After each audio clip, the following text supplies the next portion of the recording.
Good morning. Hi, hi, hi. It is Rashida, and I am here today with my extra special guest, Libby Hi.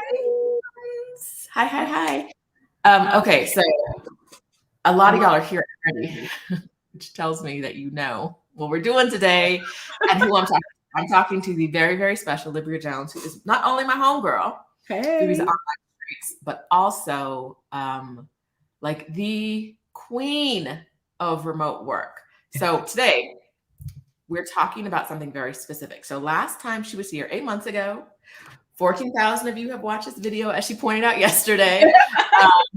We talked about how to find remote work, right? So Mhm, getting mhm. remote jobs. And that video is still up on this channel and available. But today, I want to just have a more expansive conversation about what remote jobs can look like in your life and how you can build your life around remote jobs. One of the things I love about Libryia is that I see her living the life that most people think remote work looks like, and it doesn't actually look like that when they are working remotely.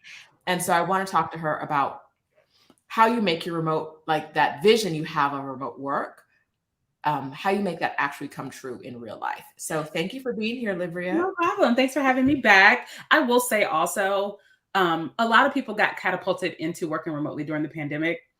And so it's just never occurred to them that they could do this outside of their house, right? Because again, Right. remember during the pandemic, like we were all literally stuck at home, right? We were just stuck at home. And they were like, is this what remote work is? This sucks. This is what y'all been talking about? And so I think that, it's really important to open people's eyes up, especially folks that are really new and got pushed into working remotely because of the pandemic, just opening their eyes to like, oh, by the way, you don't have to do this within your four walls either. Now that the Right. world is opened up. Okay. So my mom is in the comments talking about she's on her way to Margaritaville. And I just like it's 10 Okay. a.m. It's 10 Okay. a.m. It's Here you five are. o'clock somewhere. Listen, I'm like, okay, all right. Go ahead, mama. Listen, I want to know. Okay, all right. So we're not on our way to Margaritaville. We're on our way to talk for a while. So okay, y'all. You know the deal. If you have comments or questions, drop them in the comment box. If you're watching this on the replay, hit those comments and tell us hi. Tell us what you want to know, what you do know. Have you gotten a remote job? I got the best reply this morning to a story. A woman who watched this video last time, and I think she got your bundle, your remote work bundle. Uh-huh, And uh-huh. she got a remote job. She got a remote job. Good for her. She needs to reach out to me so I can send her something. Okay. All I'm right. send her a little congratulations. I'll let her know. Yes, she said yes. I watched that video and now I have a remote job and she's coming to the Quit Commuting conference. Which Excellent. hi, let's talk about that for a second because let's Yeah. start there. Okay, so Libria and her partner. Is it Dethra or Dethra? Deetra. Dethra. Yeah. Okay, Deetra. Libria. Deetra. The I don't even, the H doesn't do anything. It's Deetra. Dethra. Yeah. Dethra. Okay. All right.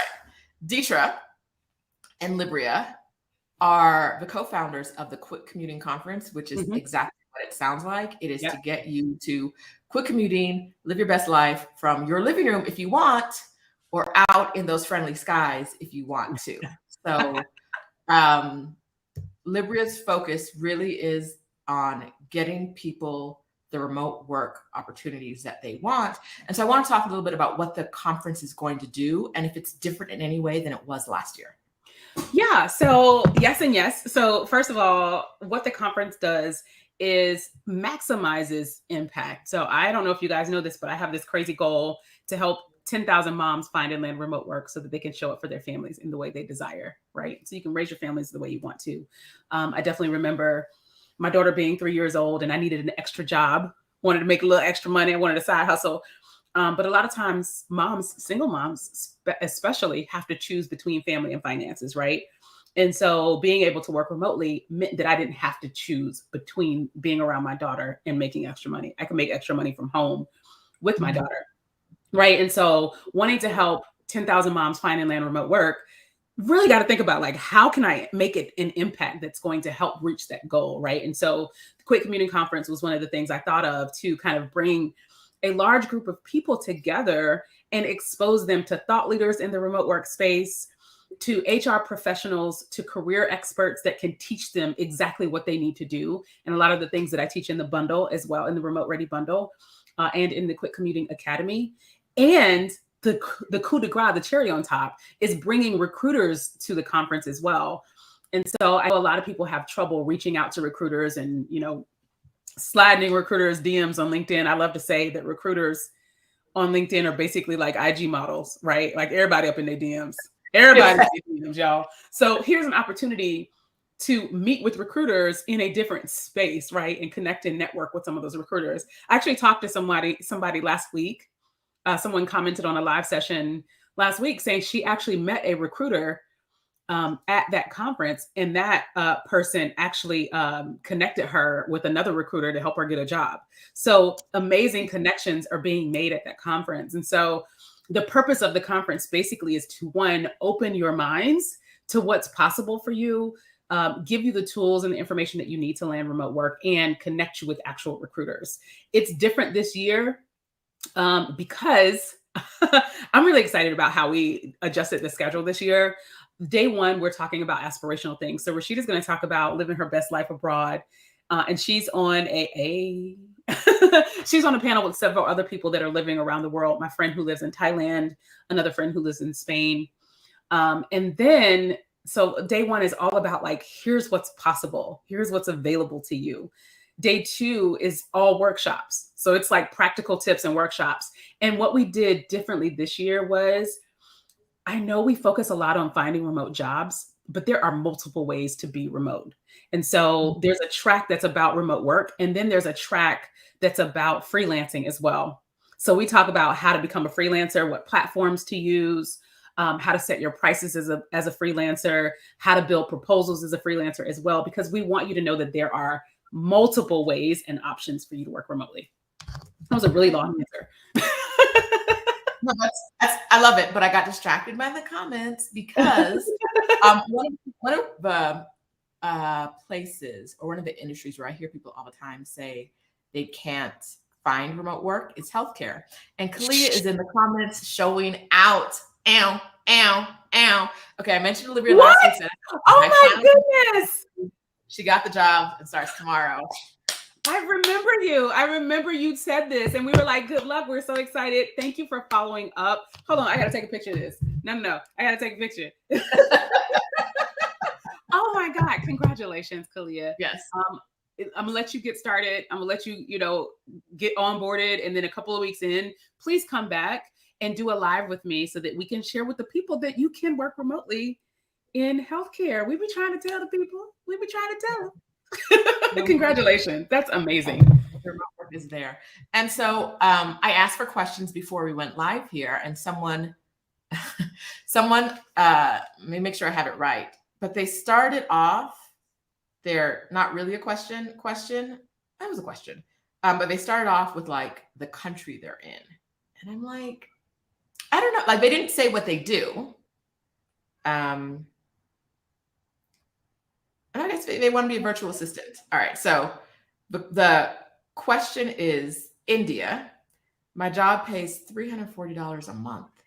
Mm-hmm. Is it possible to get a virtual assistant job that pays at least $1,000 a month? That's a very specific question. So that is, isn't it?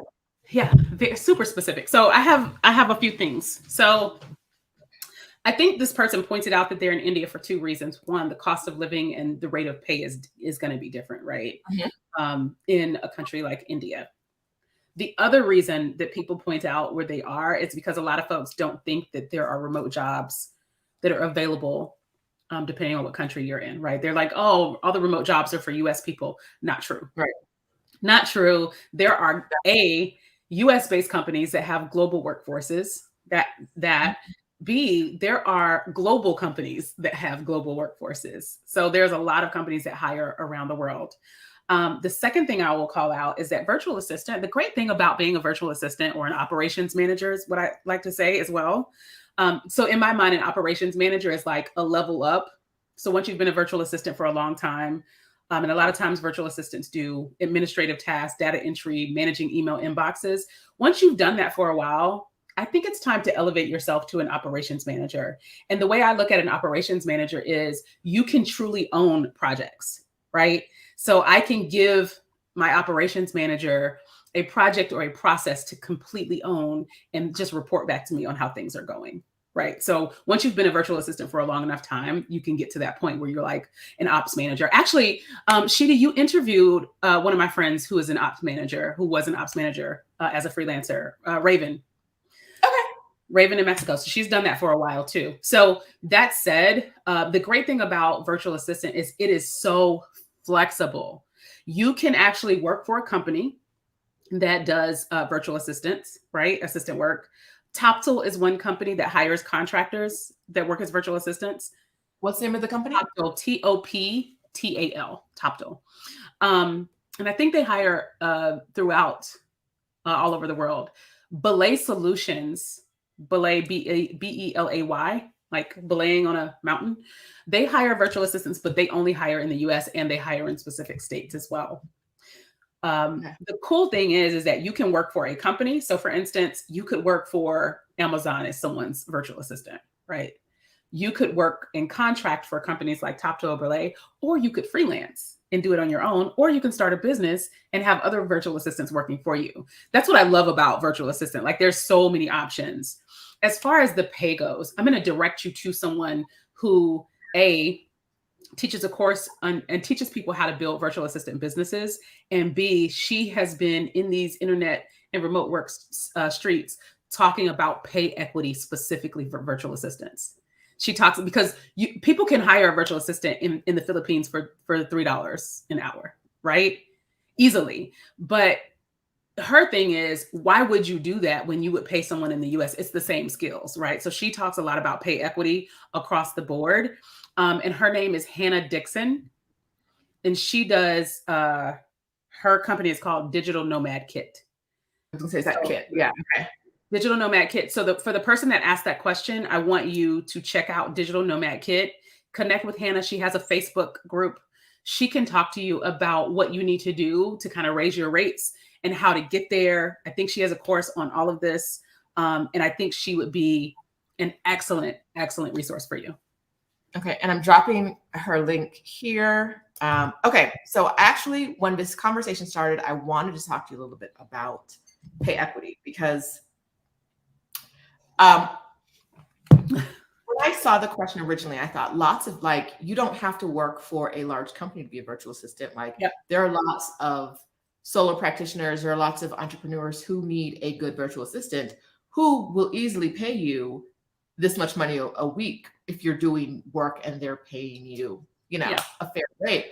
Yeah. But there is also a lot of advice online about, if you need a virtual assistant, just go to the Philippines and hire someone for $3 an hour. Yeah. And it's never sit well. It just doesn't sit well with me. There's something about that feels less than kosher, right? Because you're getting paid. A lot of times people are outsourcing. So they're getting paid in US dollars to do, we're getting paid US rates to do whatever it is they're offering.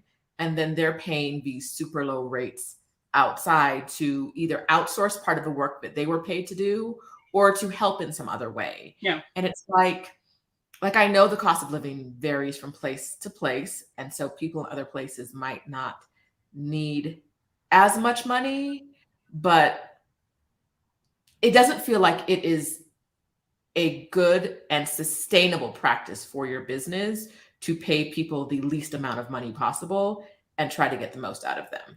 And so I've always been it's the whole pay equity, global pay equity conversation is not an easy conversation to have. There's no easy solve, right? Because we also don't want to shake up economies to the point where a virtual assistant in the Philippines is making more than a doctor in the Philippines, right?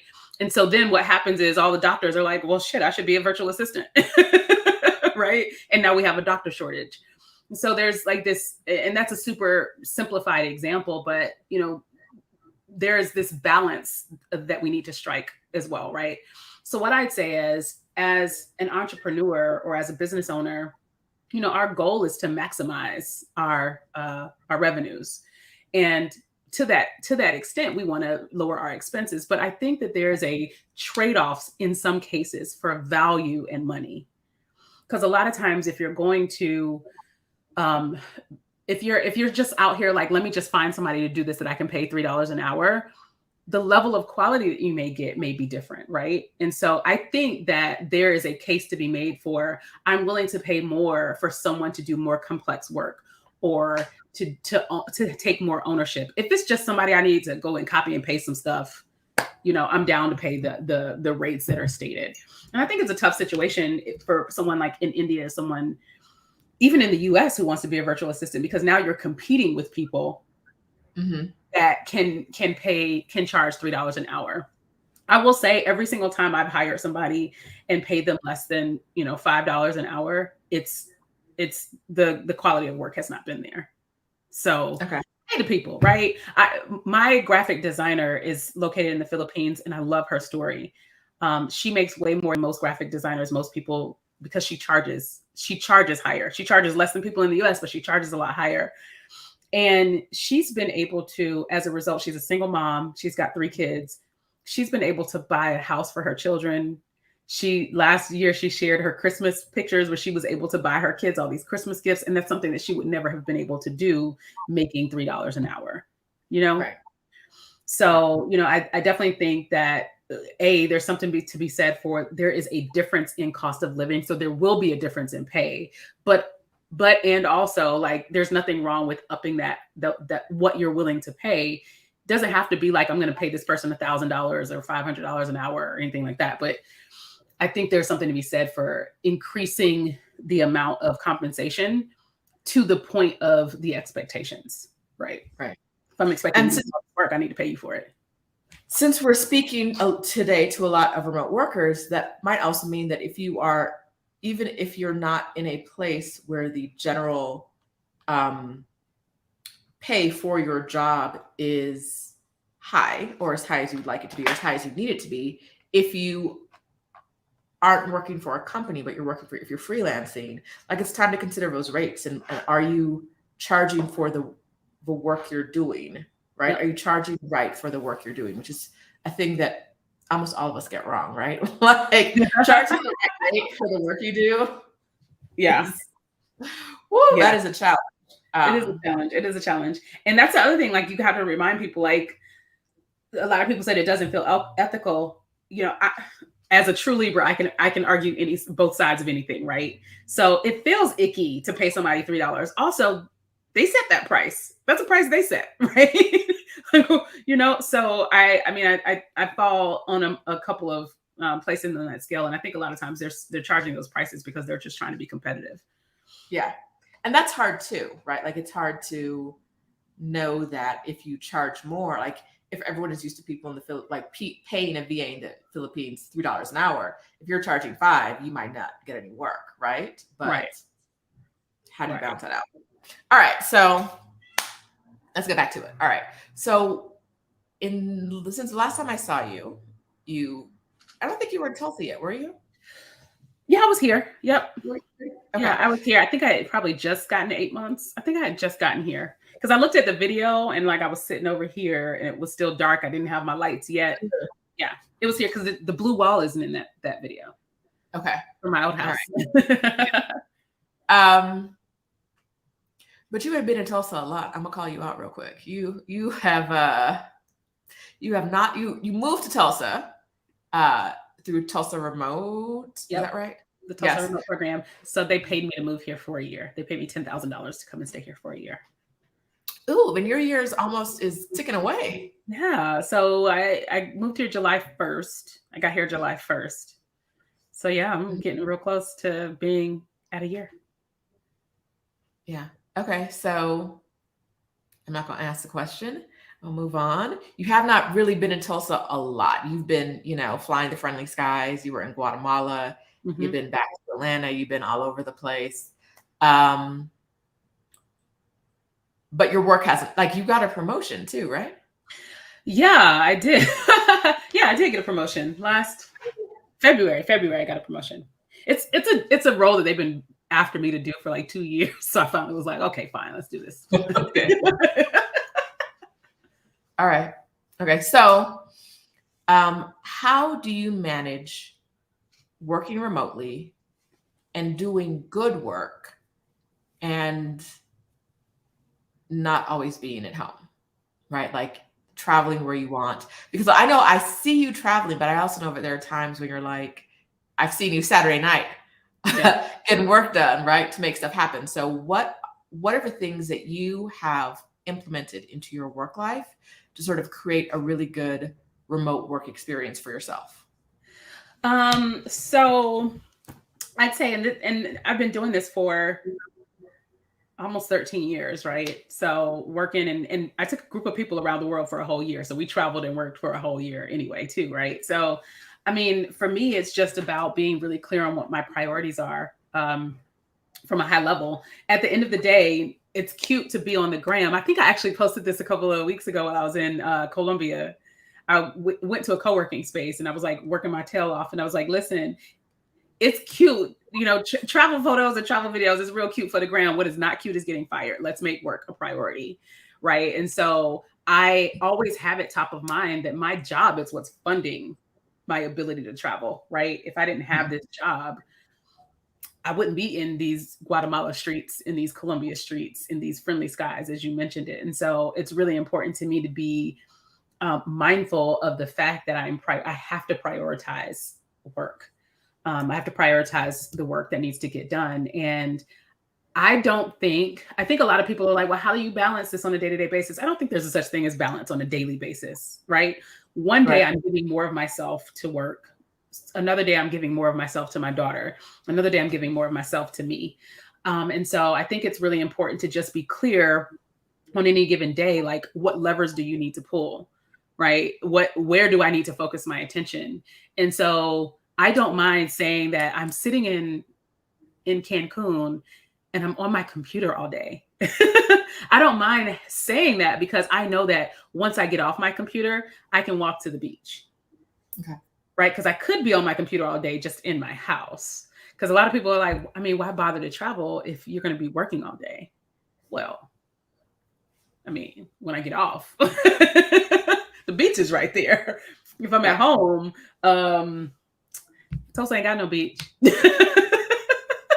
So, I like Janine said that's true. Every day is depending on what needs to get done. And so on any given day, it's really just about me prioritizing. So like this weekend, I'm working all weekend because I have a 3-day conference coming up.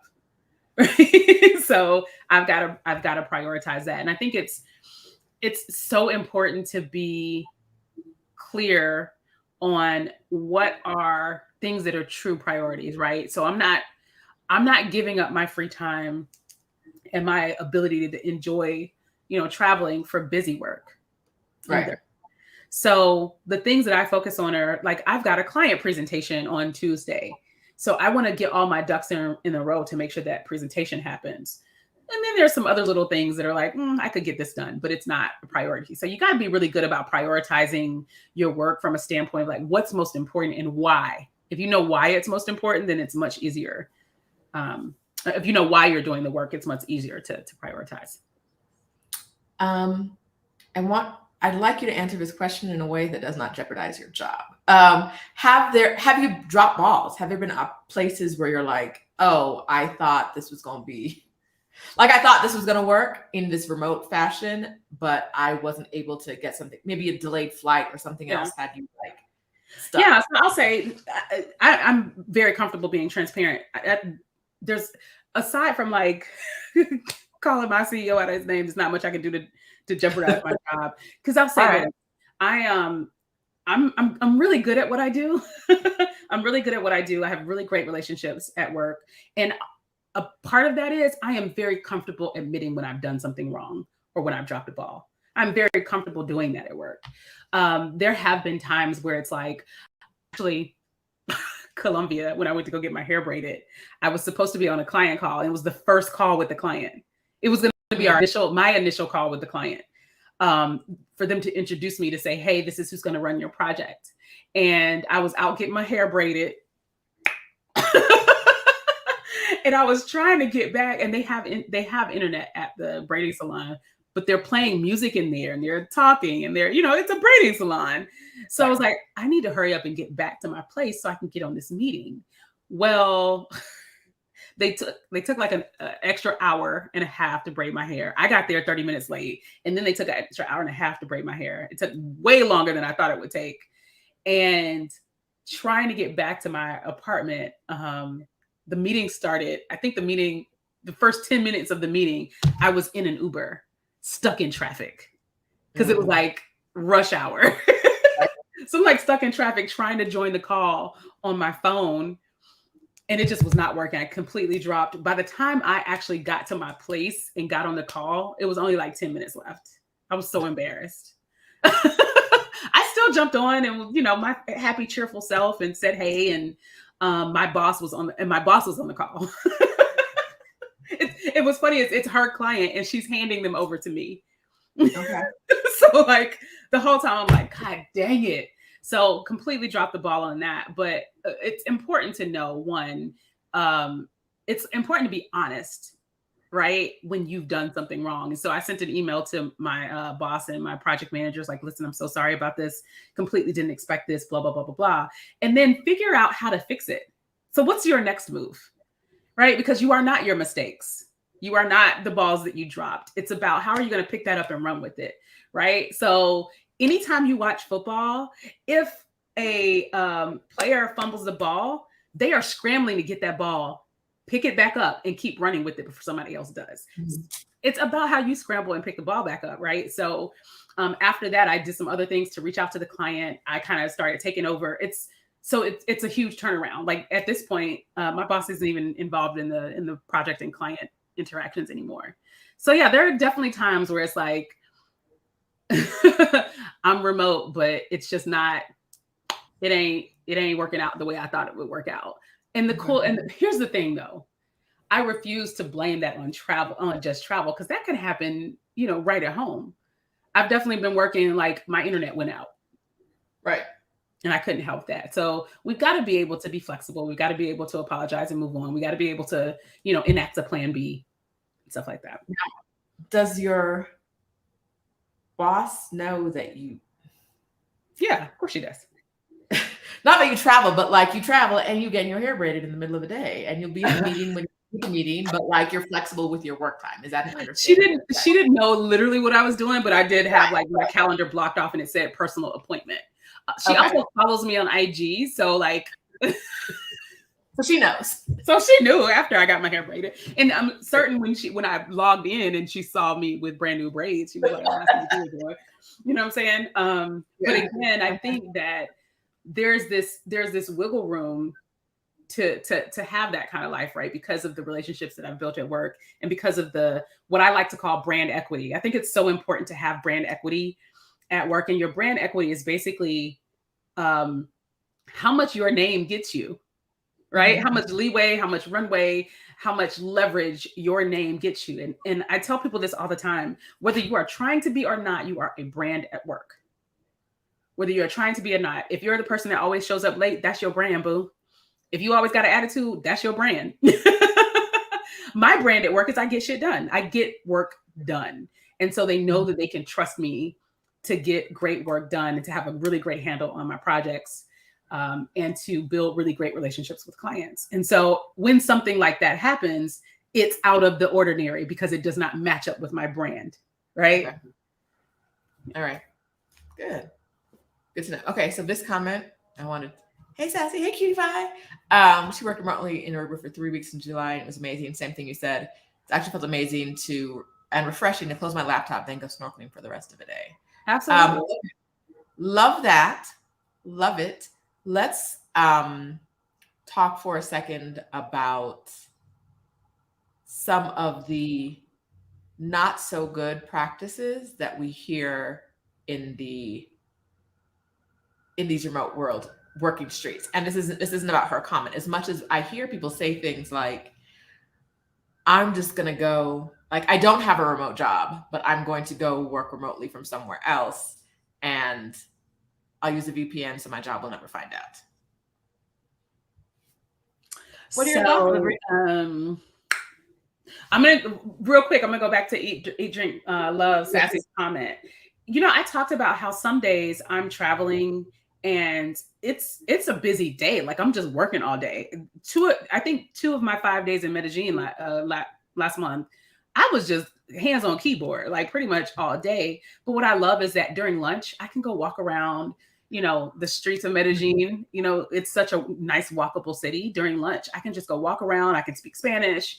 I can get some Colombian food, which is not something I can do at home. So I even don't mind being busy while I'm traveling. I really don't. And because, like you said, once you close that laptop, like you've got things that you can do. Now, let's address people basically being dishonest about their location. I'm going to say, I ain't your mama. Do you?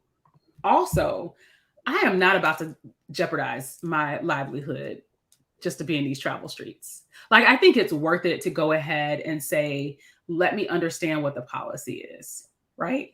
Reach out to human resources and find out what their remote work policy is. And even if it's just for a couple of days, like do the work to try to understand what their policy is and what the why is, and propose your ability to either be able to work remotely permanently, or to say, I want to take a week, I want to take a couple of days and go to this place, and I don't want to use my PTO. Let's have that conversation. And when you do that, what you want to do is make sure you answer the concerns they will have. If their concern is about privacy and security of their information, let's talk about what VPN you're going to use to support that. If their concern is, like when I went to Thailand in January, I was on more projects than I needed to be on. We had just let go of a project manager, so I had to take over their projects. If you've ever worked in consulting or as an attorney or in services, you know that your allocation is like, I'm 50% allocated, I'm 100% allocated. I was 150% allocated. How? And I went to Thailand, and their concern was, how are you going to manage these projects from Thailand? And I was like, the real concern is, how am I going to manage 150% allocation? Like that, my location has nothing to do with that, right? But, here's what we're going to do. Here's who I'm going to tap in. So think first about how to address the concerns that they will have about you working abroad, so that you can give them that reassurance that those won't be issues. If the concern is your schedule, because you're going to be in Cancun kicking it, having a good time, you're going to be in Bali, like eat, pray, and loving it, or you're going to be working. Talk about what your schedule is going to look like. Go ahead and plan that out. And then say, I'll send a status report every day, or we'll schedule a check-in during this time. But I don't think it's a good idea to, I don't think it's a good idea to blatantly lie. Like, I just don't want to lose my job over a trip. You know what I'm saying? I just don't want to lose my job over a trip. Like, that's just not a good idea to me. Now, I do know some people that just don't disclose it at all. So there's the lie, there's the being dishonest, and then there's just not disclosing it and hope nobody says anything. Just do it and ask for forgiveness later. It's some people's mentality. And, I just think it's risky. I think you should get an understanding of what the policy is and why that policy is in place, and see if you can address it. Is my personal thought. And what I often tell people is, if your job wants to know, they'll know. Like if they really want to know where everybody is, your VPN ain't gonna do nothing. They will find out. And you're not as slick as you think you are. Unless you work in their IT department is probably better at finding out than you are at hiding it. But have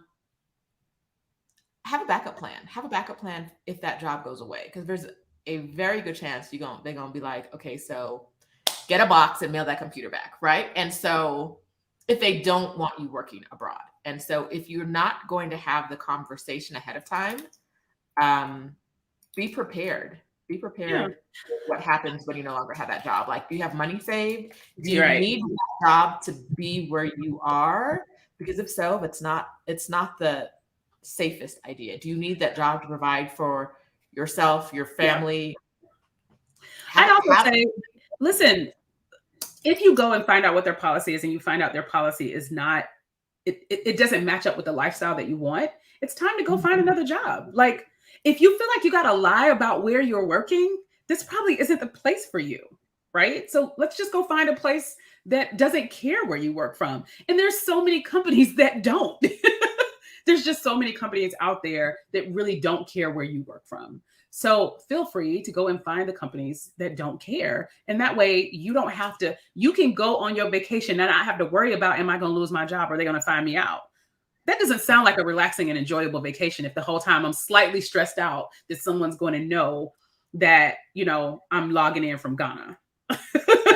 Right? Because if something goes wrong, you know how it is. If anybody has teenagers, somehow teenagers always do the wildest stuff. And then something goes wrong while they're doing the wild stuff. And now they're in trouble.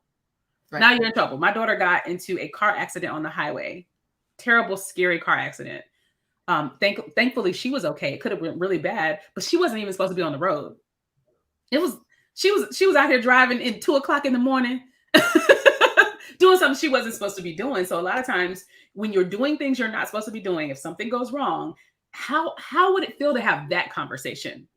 Right? Like they didn't even know you were gone. So if you are working for a company whose travel policy and remote work policy doesn't match up to the lifestyle that you want, it's time to make a different decision. It's time to work somewhere else. And there are companies that will allow you to work remotely and travel. I'd say the only places where that's probably pretty strict is government. If you work for the government, they're going to want you to be in the US. Like that's pretty set. pretty set. I feel the same about most financial services companies, but I haven't looked into that recently. I don't know. I've seen a lot of financial services companies, yes. Banks specifically, yes. But you can work in finance. Keep in mind, like, because you work in finance doesn't mean you need to work for financial services companies. There's a lot of fintech companies right now. Don't care where you work. You can pretty much work from anywhere. Stripe, for instance, the fintech industry, financial technology industry is booming. It's growing. Think about how many new apps that have just come out that are banking apps. Cash App, Venmo, YNAB. There's just so many, right? So you're not stuck in, working in a financial services industry. You can take those skills and apply them to other companies that are looking for people who have a financial or a banking background.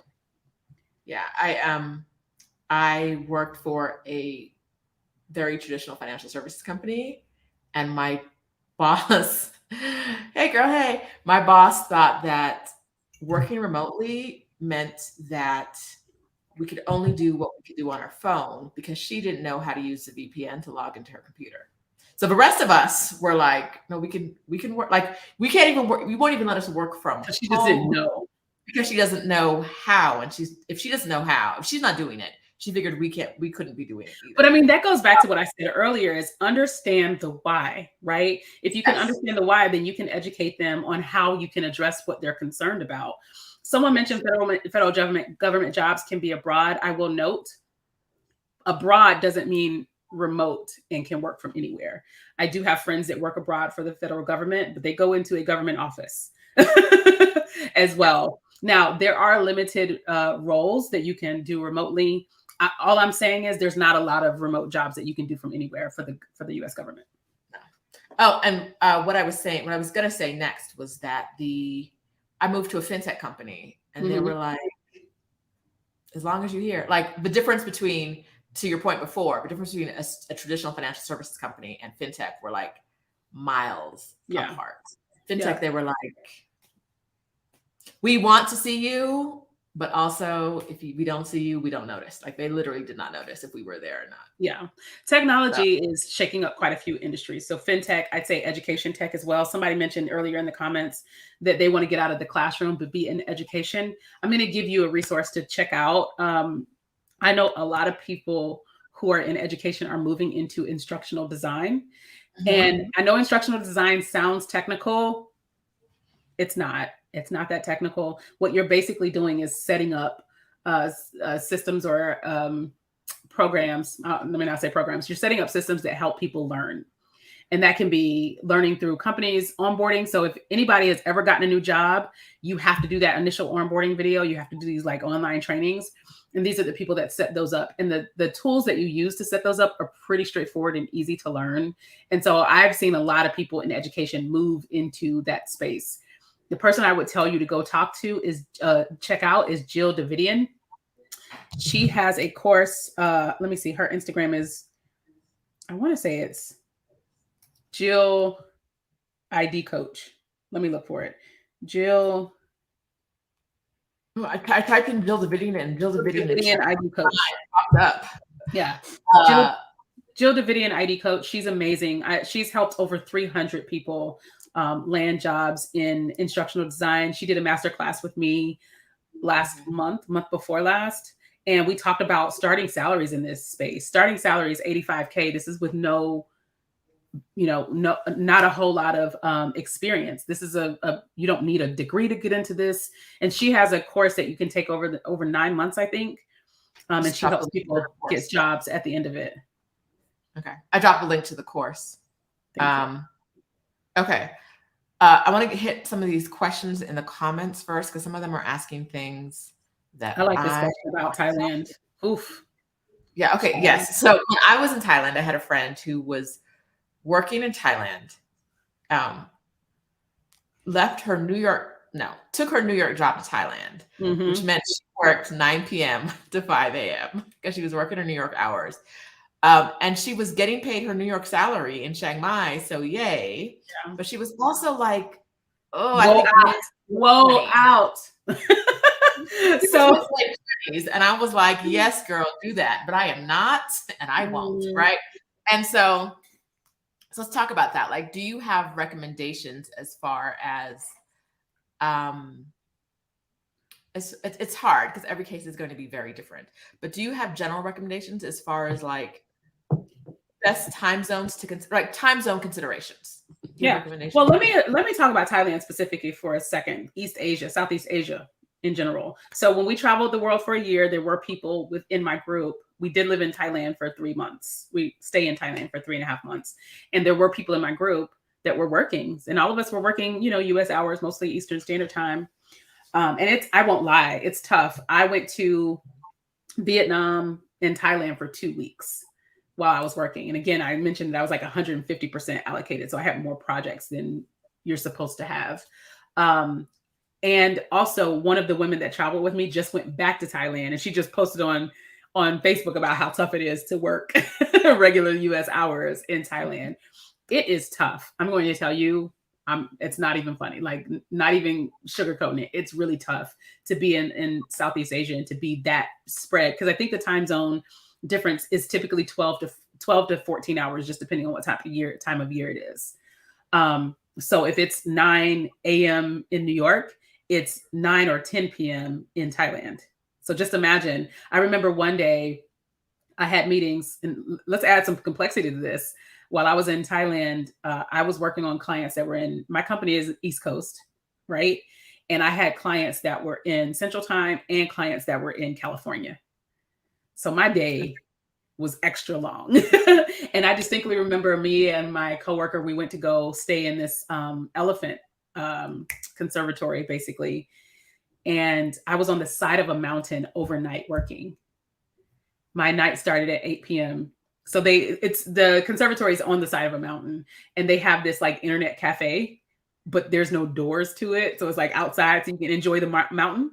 In the daytime, that's lovely. But like, I'm sitting there working, freezing my life away from 9 p.m. I think I started at like 9 p.m. and finished at about 10 a.m. That was my day. It was a lot. It was a lot. So I'll say this, if you work in an environment where you don't have to be in meetings and your job is not very time sensitive, right? So for instance, let's say you're a technical writer, or you're a graphic designer, or you're a coder, so that you can work independently, not a huge deal. Being in a time zone that's, 8 to 10 to 12 hours different than yours, it's okay, because you can plan your workday and you can work during your day and not have to be on during your company's day. For those of us who are like in project management and have to be in meetings all day, listen, it can be pretty tough. So how I dealt with that in Thailand was I was only there for 2 weeks. And so I kind of just didn't get as much sleep as I normally would have here. So I would work from, I think, about 9 at night to about 9 in the morning or something like that, or 10 at night to sometime in the morning, take a quick nap. I would take a little nap, and then I would get up and go explore during the day, come back at 4 in Thailand time, come back around 4, take a little nap so that I can get back to work. So you just kind of have to organize your schedule if that's something that you're going to do. But I will tell you, it's not easy. If you have to be in meetings, it's going to be a challenge. That said, if you are in a position where you have to be in meetings and those aren't, you're not the one that can make the call on when those meetings are and how many meetings you're going to be in, I'd say make sure that you're staying in places that are in time zones that are closer. So within, 2 to 3 hours of your workplace's time zone. So if you're so for instance, I'm in Tulsa, going to Columbia, super easy. Time zones exactly the same, depending on the time of year, because they don't do daylight savings time like we do. So if you're going to Colombia, if you're going to Mexico, if you're going to this side of the world, it's going to be a lot easier. But if you're going to go places like Europe, Africa, and definitely Southeast Asia, you want to take into consideration the fact that you might be tired, friend. You might be a little. Might not be awesome. Yeah. Like when I saw her doing it, I was like, this is a young person's game. Like the idea of doing that and then doing it because she wasn't there. Like she lived there for I think a year before she left, and it was like doing that for a full year. Yeah, my brain shut down. Even I think something like that is really great for freelancers or people that, moving that far away is great for freelancers or people that can own their own schedule, that you don't have to be on someone else's, on an East Coast schedule or Central Time schedule or anything like that. It's so much easier. Right. But she had to be on her New York schedule. Yikes. Okay. So Kim says, is there such a thing as a 100% remote job with a lot of flexibility besides teaching? I'm guessing she means teaching online. Yeah. All of them. Yeah. Resounding yes. That's, there's so many. Yes. Just the answer is yes. So, and it's not about the job, it's about the company, right? So almost any job that's done from a computer can be done remotely, 100% remotely, right? Pretty much any job that can be done from a computer can be done 100% remotely. Unless you actually have to go and see clients like face to face, like unless you are a brain surgeon or a train conductor, pretty much any job can be done 100% remotely. When you say a lot of flexibility, I assume that you mean the ability to travel. The easiest companies that allow that kind of flexibility are remote first companies. There's a blog on my website with 15 companies that don't care where you work from. 15 companies that don't care where you work from. So the answer to your question is definitely, absolutely. All right, I'm Googling. So you want me to answer this question? Huh? Answer this. Okay, let me see what else I got. I'm sure you mentioned this, but what about medical services like psychiatry? I know there are places throughout America you can work remotely in the US, but what about living abroad and working remotely? So I think that's a tough one, Damaris. I know that there are definitely mental health professionals that work remotely. I don't know a lot about outside of the US. I haven't dug into this very much because this is a space where you have to have a license. I think the tough thing is anytime you have to have a state, a license that's given by the state, it can be a little tough to work remotely. But I know doctors who have worked around the world, worked and traveled around the world. So it's just a matter of trying to find those companies that offer and allow that. Especially because in this case, you're not changing, in the case that you're not changing your residency, you're just traveling. So let's say that you've got a license as a mental health professional in the state of Georgia and you work with telehealth or teledoc, right? My guess, and this is just a guess, I'd suggest that you go look into this. My guess is that as long as you maintain your residency in the state of Georgia so that you can maintain your license in the state of Georgia, they probably don't care where you're actually conducting the sessions from. So look into that. I will say, if you're coming to the Quit Commuting conference, there is a panel on telehealth. I think we have 3 mental health professionals that work remotely. And so they can speak to that a lot better than I can. Okay. Yeah. That's awesome. But keep in mind that just because you pick up, also like a couple of things to keep in mind. One, the whole working abroad thing doesn't necessarily mean like you're moving abroad. Like there can be situations where for me, I just will go and work somewhere for a whole month. Right. I don't think that my company would be down with me moving out of the country, right? Because there are tax implications and labor laws and things that they would have to adhere to, and they don't have the resources to do that. But me going to stay in Portugal, I'm going to Portugal for a month in July, Rashida, if you want to come through. Me going to stay in Portugal for a month, right? That's not me moving. I still have a residency. I still have a house here in the US. And for all intents and purposes, I still live in the US. I'm just leaving for a month. So take into consideration that you can flex around, just leaving for a month, 2 months, 3 months. And that kind of thing probably wouldn't affect your ability to do telehealth.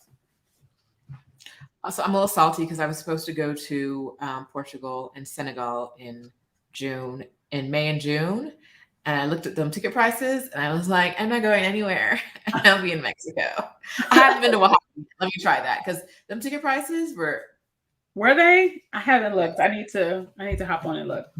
It was, but I think some of it is like I'm in Mexico. So to get there, I was flying out. It was a lot of jumping around, but like even the coach prices had me like, oof. I don't even get like flat and I gotta pay that much. Yeah. All right. So Damaris, yes, I love to hear this. If it wasn't for me, she wouldn't be thinking of leaving this country. Thank you. Thank you. Aww. Thanks for watching. You guys, I appreciate you. And I appreciate you saying these nice things. Somebody asked about working on a ship. Nah, friend. Nah. Some people love it. Some people. No. She said because the Wi-Fi is horrible. Oh. I thought you meant actually working, like being an employee of a ship. No. She's remote working on a ship.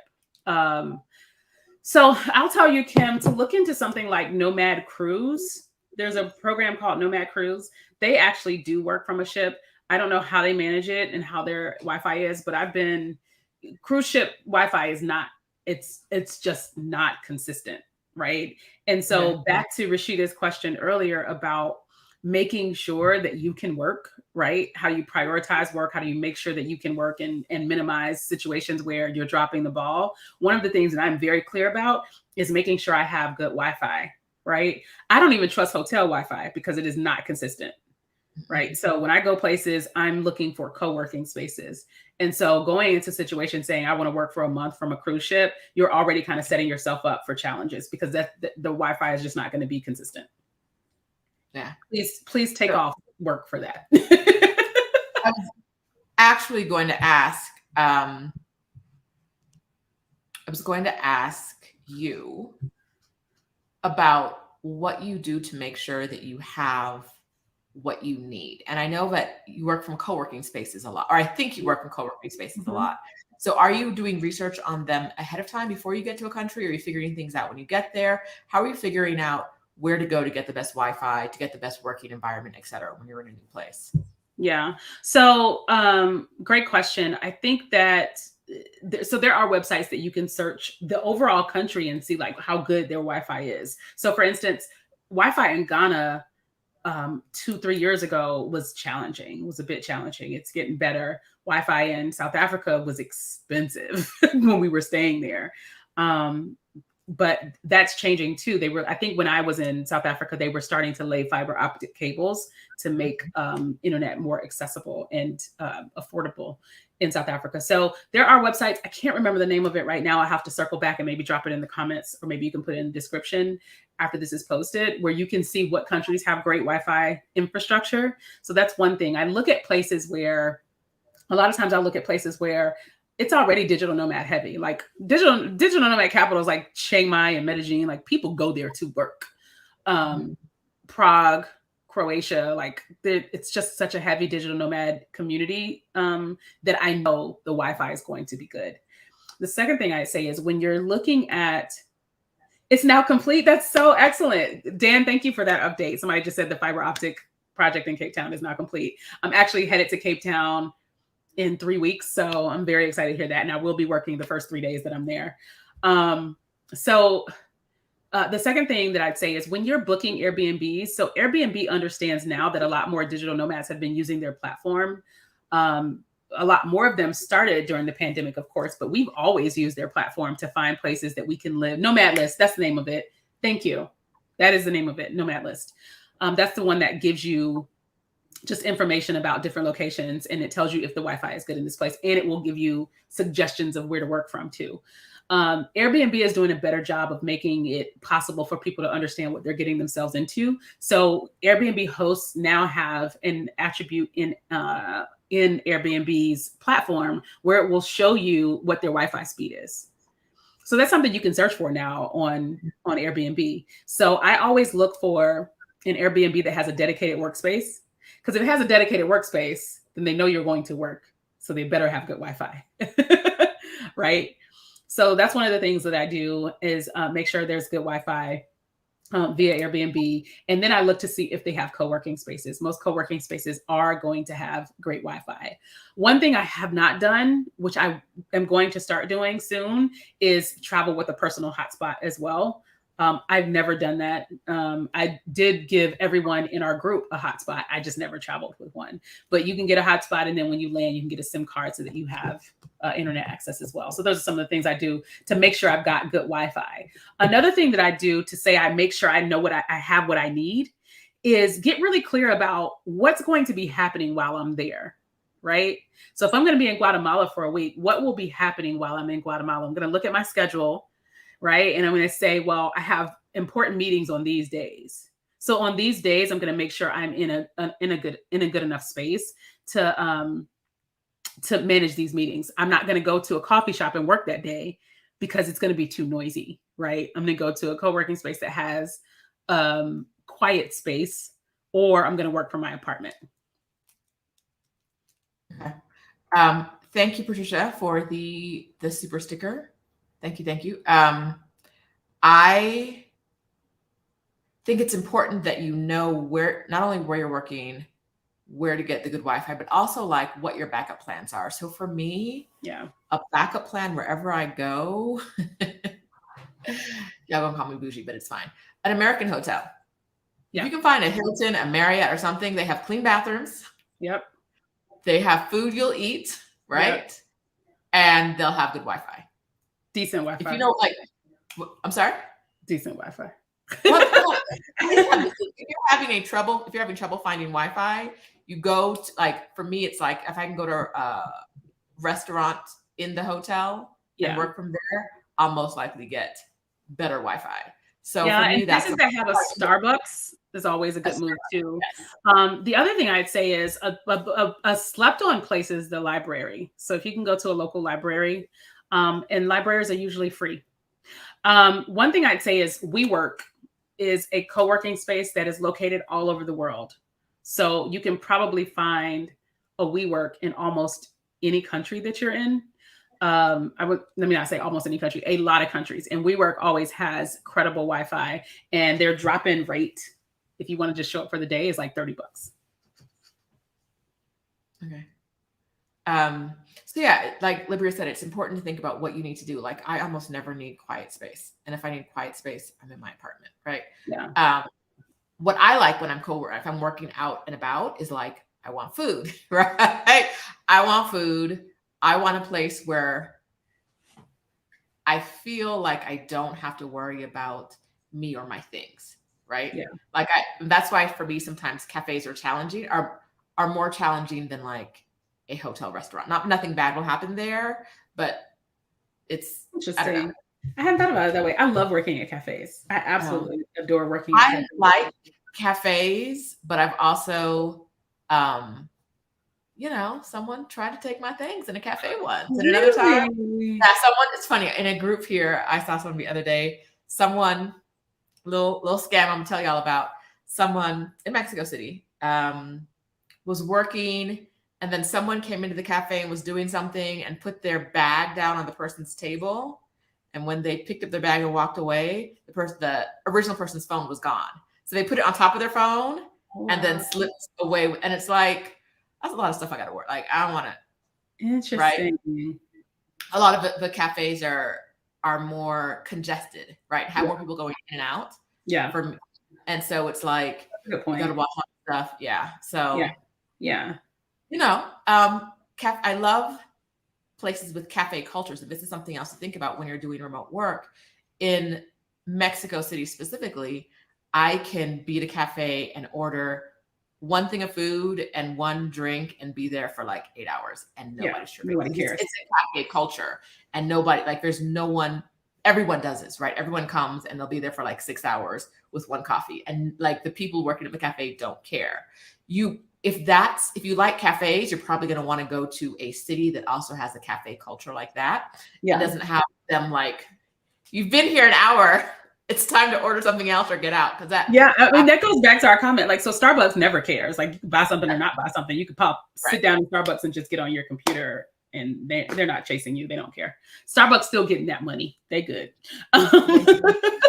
Someone asked about taxes. If you maintain a residence in the U.S. but are abroad 365, does that require paying taxes in that country? Yes. In order to,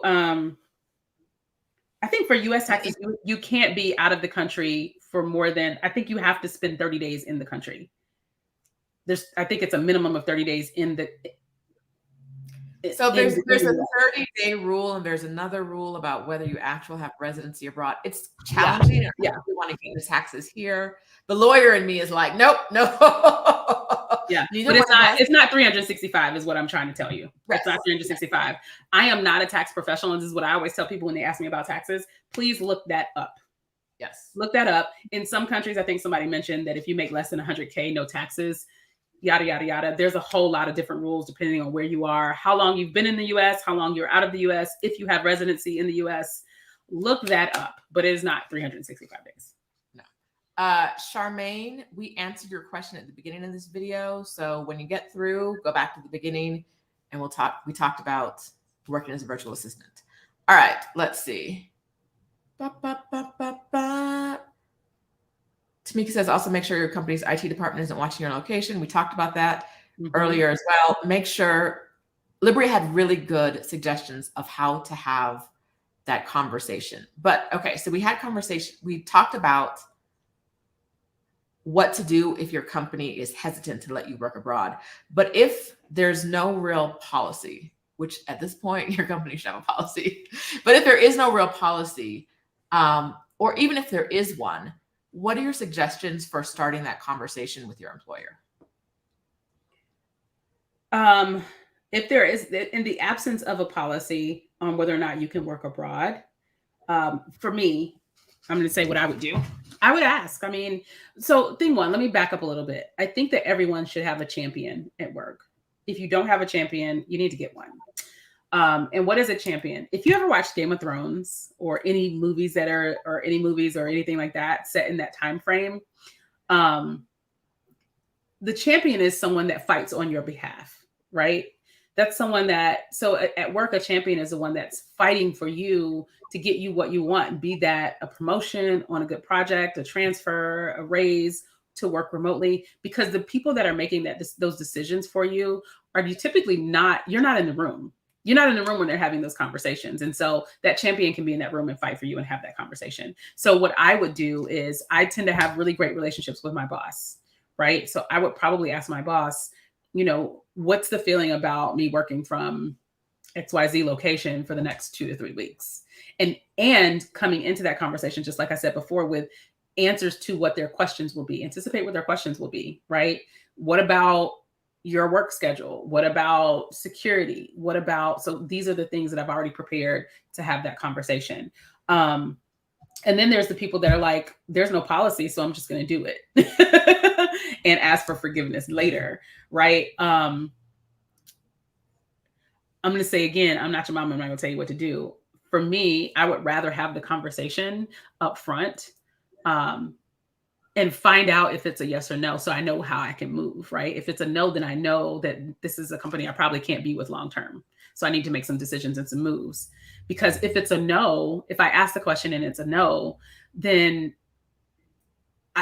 then what I've learned is, had I done this and they found out, I could have risked losing my job. Right. Right. But I know that some people have this mentality of, I'm just going to go. They don't need to know where I am. They don't need to know my business. And since they don't have a policy, that's really on them. Right. And maybe in that case, if they find out that you are out of the country, then maybe you won't lose your job. Maybe it's now, let's have that conversation. Now let's have a policy. So I'm going to leave that up to you. It's not something that I would do, though. Okay. I saw this comment. Do you do one-on-one help anymore? I know you used to. Do you still do that? No. I do it maybe once or twice a year. Okay. But if you want more assistance, more, guidance, I suggest I do have a Quick Commuting Academy, which is basically a community where we do master classes once a week. Let's see if I can find you a link for this. We do master classes once a week that hits a whole bunch of different topics on how you can work remotely. And once a week, I do a live coaching in there. And then we post about 100 remote jobs, every week as well. And we try to introduce you guys to recruiters. So a lot of the things that we're doing in the Quick Commuting Conference, we do it on a, smaller scale, but more regularly in the Quick Commuting Academy. I am thinking about opening my books for one-to-ones soon. It's really tough though, because I'm going to be traveling pretty much all of May. So yeah, it's tough for me to do one-to-ones given my schedule. Libryia, I'm dropping the link now. Okay, thank you. My Google's on. Yeah, you can play. Listen, got to move. We got. I don't think that's it. What is that's that? Not it? Where'd you get that's that? The link from. Let's see. Podia. Oh yeah, no, I don't think I have. Did you move it? Yeah, that's not it. Let me get it for you. All right. Let me grab it for you. But yeah, it's really tough to do one-to-one, especially given the role I just took on at work. But the Quick Commuting Academy, I do a weekly live session to answer questions, and people can communicate with me in the academy, as well as there was one more thing I was going to say. Oh, and I do live sessions once a month on YouTube as well. So if you want to subscribe, you go do that too. Oh yes, let's drop that in there. If you drop the link in the private chat, I'll just move it over. Yeah, I'm just trying to get it for you. There you go. And the academy you can join for free for 14 days, just so you know. That way you can come in, see what it's like, look around, see what's going on in there, and then decide if you want to stay. Okay. Boom, boom, boom, boom, boom. Someone mentioned that I may be taking a group abroad for a period of time. Yes, I am considering doing workations. So I'm probably going to bring back the 1 month. So during my year abroad, I actually opened it up for people to come and join us for 1 month at a time. So we had people join us in Cape Town for a month. We had people join us in Colombia for a month. And then after that, I sent a group to Thailand for a month, and I sent a group to Nairobi for a month, and set people up to work remotely for a whole month. So I'm thinking about doing that again. It's going to be called Workations. So just stay tuned for when that happens. I don't have a set date for when that's going to be launching, but I would like to do it. I would like to do it this year, but we'll see. Stay tuned, friend. Thanks for asking that. Okay. And I'm going to drop the link to your YouTube channel. So you keep going with the next question. You're the host now. Let's see. I'm the captain now. I'm your assistant. Let's see. What other questions? A lot of comments. You guys are so helpful. I love this. Mm-hmm. They're answering each other's questions. When is the Quick Commuting Conference? It's April 21st through the 23rd, which is less than 2 weeks away. I'm a fresh newbie. I'm trying to sign up for the Quick Commuting Conference. But do you have to register and hop in also? That's the only way to buy tickets. So when you buy the tickets, you're already registering and hop in. If that makes sense. So like when you purchase the ticket, it's going to ask you to set up your user. All right. My organization had a remote work policy, 6 months maximum for fiscal reasons, but they denied my request, so I left. Yes. You advocating for yourself. Not mad at that. And you know what I love about this comment is you have options, you have choices. And so many people feel so stuck Like they're stuck in their job. They're stuck at the company they work for. You are not stuck. You are never stuck. You apply for that job. Like they didn't come get you out your house and bring you to this company. You apply for that job. And so you can apply for another one. You can do whatever you want at any time, right? You can go ahead and start making moves. I'm glad that you took charge of what you wanted for your lifestyle. I'd love to hear why they denied her request. Did they give you a reason? I'd love to know that. Let us know, Simi. There was someone else above that said her job asked for a photo of her workspace.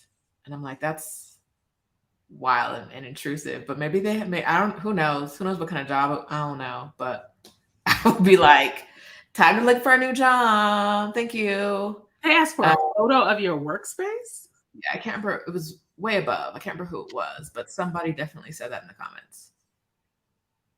And I'm not sure if that's like a regular check-in, they want to know where you are thing, or like a... That's so interesting.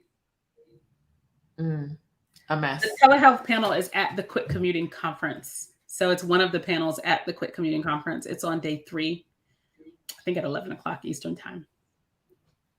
So there's multiple panels that are just groups of people who work in specific areas.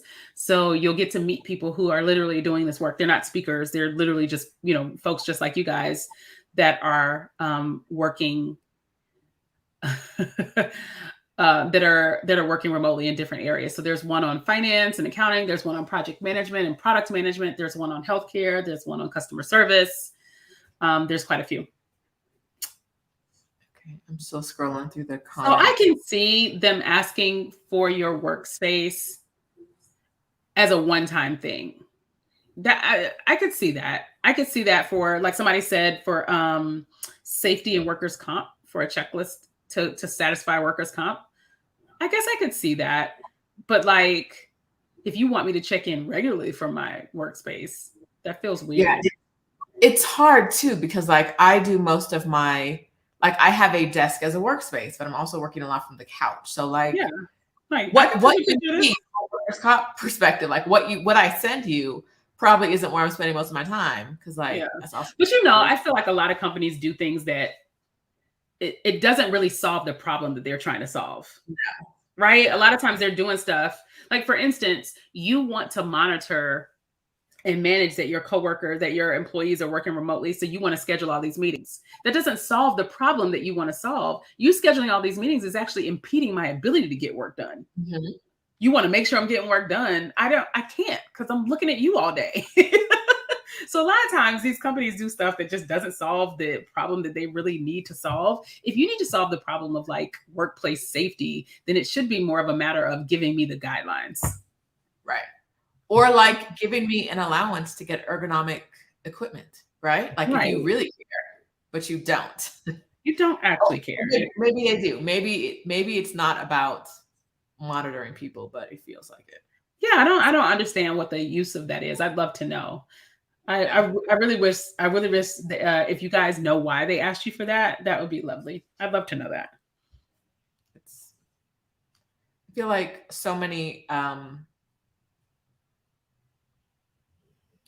even there are ways that humans that were intrusive when we're in the office are still continuing to be intrusive now. Like somebody just said that they show up to work they want to show up to inspect your remote work location. You can't come in my house. Show up to inspect my location? Like, are you paying? You're not paying for this space. No. The answer is no. I don't. That sounds like a place I don't need to work. Listen, I'm gonna say this, like to that point, and to the point that you're making right now about people being very intrusive in a remote work environment. Like, listen, I don't want to work for a company that doesn't trust me.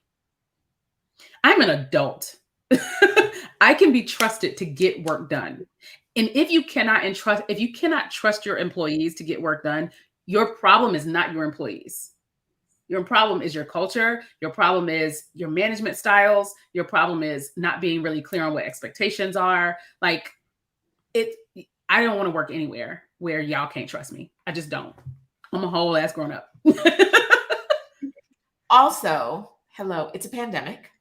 A lot of people are working through non-ideal situations. They got their kids at home. They're trying to figure things out. Like, I the thing I really hate about this is that so many jobs and so many employee situations, they don't tell you what the expectation is. So when you're coming in to inspect, what are you inspecting? Like, what criteria do I need to have met in Yeah. order for me to pass this inspection?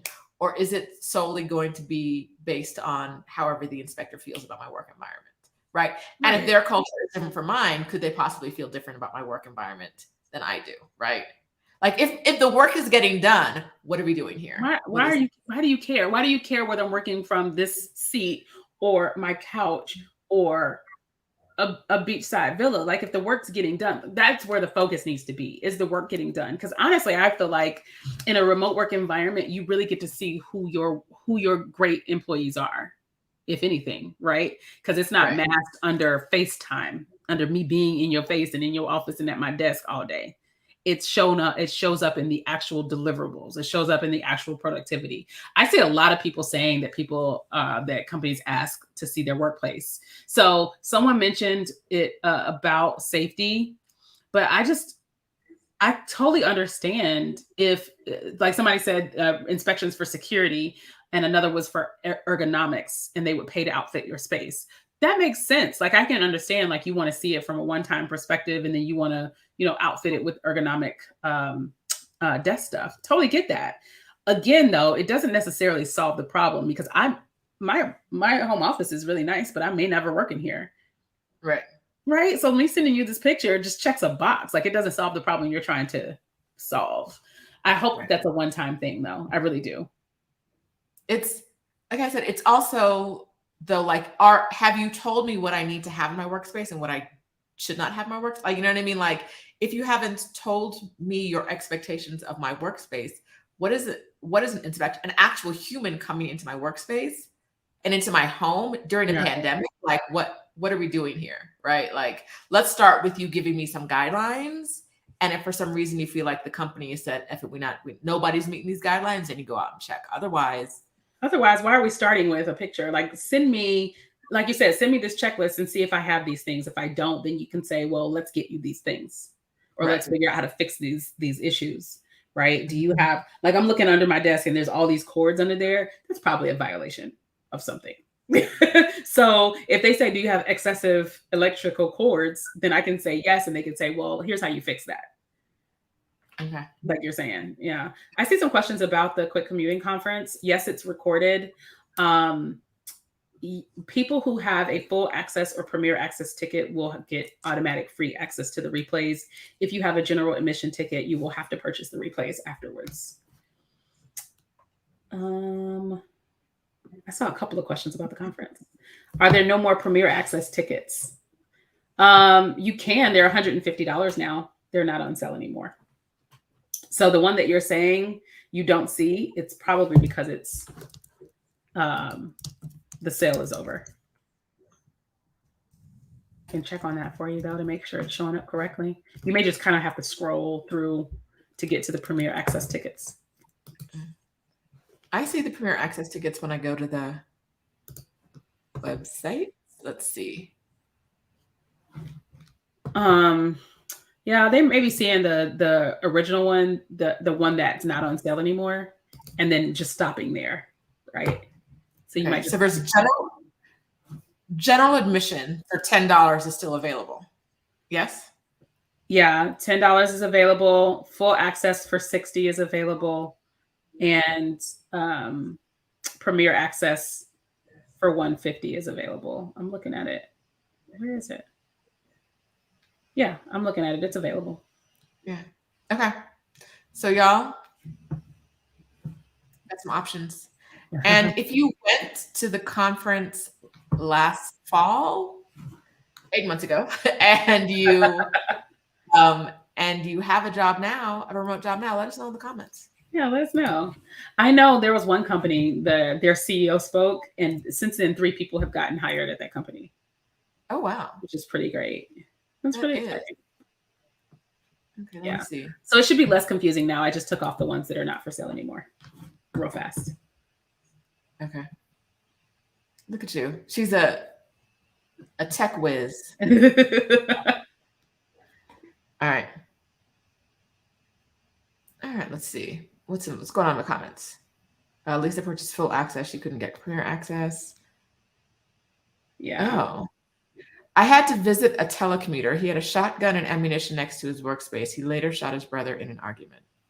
Yeah, but that ain't had nothing to do with the job, right? They That had nothing to do whether also, the gun was next to his workplace or not.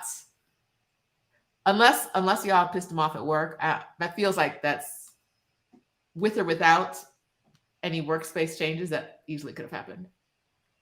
Yeah, he had some other stuff going on. There was some other stuff with him. Yes. I need my job to ask me if I need an ergonomic desk. Please. Right? I actually want one of those. I'm about to order one of those desks that you can invest. Yes. Invest. I saw one the other day and I was like, ooh, I love it. And it was like $500.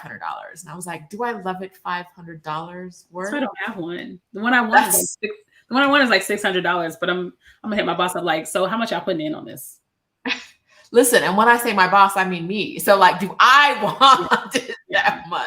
Yeah. Like, I think I might get a different chair first. I like my chair, but I don't know, but I don't sit in it all day. Somebody did mention that their company expanded remote work opportunities after spending 20 months 100% remote, but there's a long-term lease on the office space, so they have to return to the office for part-time. So that's been a lot of concern for a lot of companies, right? It's, yes, our teams are productive remotely and they're happier, but also we got all these leases. Like, what are we supposed to do with these buildings? And so a lot of these companies that are forcing people to go back to the office are doing so because they don't want to have this asset going to waste, which in a lot of cases it still is, because, you know, they're trying to do this hybrid thing. And like, there's all these articles on LinkedIn about people showing up to work to do Zoom calls. Like, I'm going to go to the office to be on Zoom. Like, what is this about? Right. So, I mean, I don't know what the answer is. Of course, that is a challenge. That is a problem that companies need to solve. I don't know that the answer is, so send people to the office. Right. Right. Yeah. I don't know what the answer is, but my last job, my coworkers, I was in California. My coworkers were in our office, in our main office. My coworkers were in Cleveland. And another coworker was in Pittsburgh. And I was required to go to the office because I was the only person on the team who moved there. Yeah. So I was expected to go in the office, but it was also like, all of our clients are all over. Like, I go in the office and I can literally not speak to anybody live all day, except maybe 1 or 2 meetings. But the rest of them, because we have people all over, I'm on Zoom all day. Yeah. Like, for why? I know a couple of people where their whole team is dispersed and distributed, but they have to be in the office just because they're located close to an office. Like, yeah, make this make sense. I'm not coming to your office, friends. And I don't want to get it confused. I don't mind the office. You know, I used to live in Atlanta, which is where my company is located. And I would go to the office like once every couple of weeks. My thing is, I want the choice. I want to own the choice of where I believe I work best today. Mm-hmm. Right? Because Monday it may be from my house. On Mondays, I like to work in my house because I've got meetings all day, back to back, and I want to just be able to run to the kitchen and grab a snack or whatever. Wednesdays, I like to go to the co-working space because I don't have it's not as meeting heavy. And some days when I'm in Atlanta, I love to go to the office because I love hanging out with my coworkers. I just know I'm not going to be productive on those days because I came here to hang out. So for me, it's less about the office specifically and more about the option. I don't want you forcing me to be somewhere. Right. Right. You know, I can do my work from anywhere. And if you can do your work from anywhere, it really is great to look for those remote work first companies, right? People who are like, oh no, we understand what this is, because I feel like right now with the Great Resignation, it's not a great time to be like, you have to come back to the office. All of you who don't want to be back in the office, you have to come back in the office because we got to pay rent, because we're still paying, or because we got a tax break or whatever, right? Like, it's not like a you problem. You still paying your lease is not my problem, friend. You're still paying that rent no matter what. That's right. Like, these people are quitting and getting other jobs. So unless this is what you want, like you want your workers to quit, it's time for employers to start thinking about their employees as more than just widgets, right? Like Somebody said what sunk costs. it means to the employees. Somebody So said sunk costs. Like, that's how it I feel is about it. Because listen, I hear you. Like this, the building is paid for whether we go there or not. Right? Like the lease is the lease. You pay for this building, you have to pay for this building. It is what it is. However, if you're going to force your employees to go back to the office, as Rashida just said, you are putting yourself at risk of losing your employees. Right? So one of these things you've already paid for, but forcing people to go to the office is creating additional cost because it costs money to replace employees. And it costs money from a standpoint of literally having to hire people to recruit, right? And it costs money from a standpoint of lost productivity as well. So, and it's usually a particular group of people who do not want to go back to the office because they don't want to deal with your bullshit, right? It's usually like the people who are really, there are a couple different like types of people I see really pushing the go back to the office hard. And it's like middle management who had a little bit of power and are like, hey, I need to get back in your face and watch you all the time because that's what they like to do. People who don't want to be home with their families, they're like, these kids still home. I got to go back to work. And people who the workplace wasn't toxic for, right? The people who are like, I love it here, right? They give me snacks. You could be wrong. But for those of us that worked in environments that were particularly toxic for us, it's like, why? Work's still getting done, y'all. Like, I don't need to be up in this. I don't want to be around you. I don't. And I think specifically, I think also a lot of times for women, especially like in my mind, I think remote work puts us in a position where we get to be removed from some of the things that we experience in the office, right? You know, having guys looking at us inappropriately, right? Or this pressure to dress a certain way, right? Or this pressure to look a certain way at work. Because there's this balance we always have to have of being attractive enough that people looking attractive enough that people enjoy working with us, but not like going past the point of like people are, why is she dressing like that in the workplace? That removes that kind of pressure from us. And it removes this just it removes us from environments that are truly physically uncomfortable for us as well. So I love remote work for women specifically for some of those reasons as well, right? And I've also worked in consulting firms. So similar to law firms, right? It's all about the billable hour and how often you're there and FaceTime. And I worked with a whole bunch of guys. And I would come to the office at 8 a.m. and I would leave at 5 because I needed to go pick up my daughter. Actually, I would leave at 6 because I needed to pick up my daughter. Meanwhile, they're rolling in at 9:30, 10 o'clock, and they're staying till 8 at night. So the perception is they're working harder than me. Meanwhile, throughout the day, they're like playing office basketball. They're racing cars around them, you know, electric cars, or they're leaving and taking an hour and a half lunch. And Libryia is sitting down getting work done because I've got to go pick up my kid. Right. You know what I'm saying? And so being in a remote work environment, I'm removed from that kind of mentality where the person that stays the longest is doing the most work. Right. Now, that's a very good point. Also, a workplace I used to work.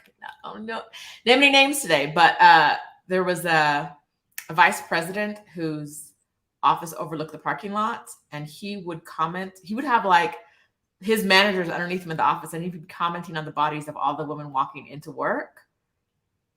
And so, like, you're being sexualized by a vice president of this very large company. Wow. On the way into work. And the CEO of the company, the men would tell me, like, if we can't get on his calendar, we just find him in the bathroom. And we talk, like, if we have an issue, we talk it out there. And I'm like, you don't hear how crazy it is to tell me that, like, the way to talk to him is in the men's room. Like, so I'm like, these are reasons these are reasons I don't need to go back to work. I'm never going to have that meeting in the men's room with the CEO. I don't need to be sexualized. What? That sounds like a lawsuit. That sounds like a huge lawsuit. I just don't understand. But to your point about toxic environment, like I had a friend who used to cry in her car. Like when she parked to go to work, she would sit across the street in the parking lot and cry before she had to go into the office. Like, that's just crazy. We spend so much of our time working and at work. that can't be life. It just cannot be life. It cannot be life to have to go into a place where someone's constantly interrupting you throughout your workday, right? Hey, you got a quick minute? Nah, I don't actually. You see me typing things on my computer? Or you got the coworkers that, gather around close to your desk so they can have whole conversations while you're trying to get your work done. What are y'all doing over here? And then you got people eating your lunch. Like, why are we dealing with this? Like, I can do this at home. I can do this work at home and not have to deal with any of this toxic environment and not have to deal with, the cliques at work. And it alleviates a lot of mental health issues. I agree. Like, being in environments and around people that and it's not just, I don't enjoy being around these people. It's you're toxic. It's toxic and it's stressful to be around these people. Yes. You know what I'm saying? That's a totally different thing. And then let's add on, somebody mentioned the getting ready in the traffic. My commute used to be 1 hour and 15 minutes each way. Rashida, that is a part-time job. 2 hours. That's a part-time job. My part-time job was getting to work and I wasn't getting paid for it. So it was part-time volunteer work. 2 hours each way. And my boss, who was working from home in Cleveland, wanted me to be in the office the exact hours the CEO was. He was there 7 a.m. to 7 p.m. So you want me to leave my house at 5 a.m. and get home at 9 a.m. every day because I'm the only person who works in the region? That's crazy. That's bananas. And bananas. And here's what's even crazier. Like, again, part-time job. It's a part-time job. Like, I could be making money in that 10 hours. Let's add on the time it takes to actually get dressed to go. Let's add on another hour. So we're talking about 3 hours a day, just trying to get to work. That's 15 hours of productivity I could give you. That's also 15 hours a week I'm not spending with my family, or not spending on myself, or not spending on, the other dreams and goals and passions that I have. That's 15 hours. That's a lot of time. But why? It's crazy. And to your point earlier about, you said my workplace could be sued. Yes, we had someone who did like blatant sexual harassment, that it was bad and it was public.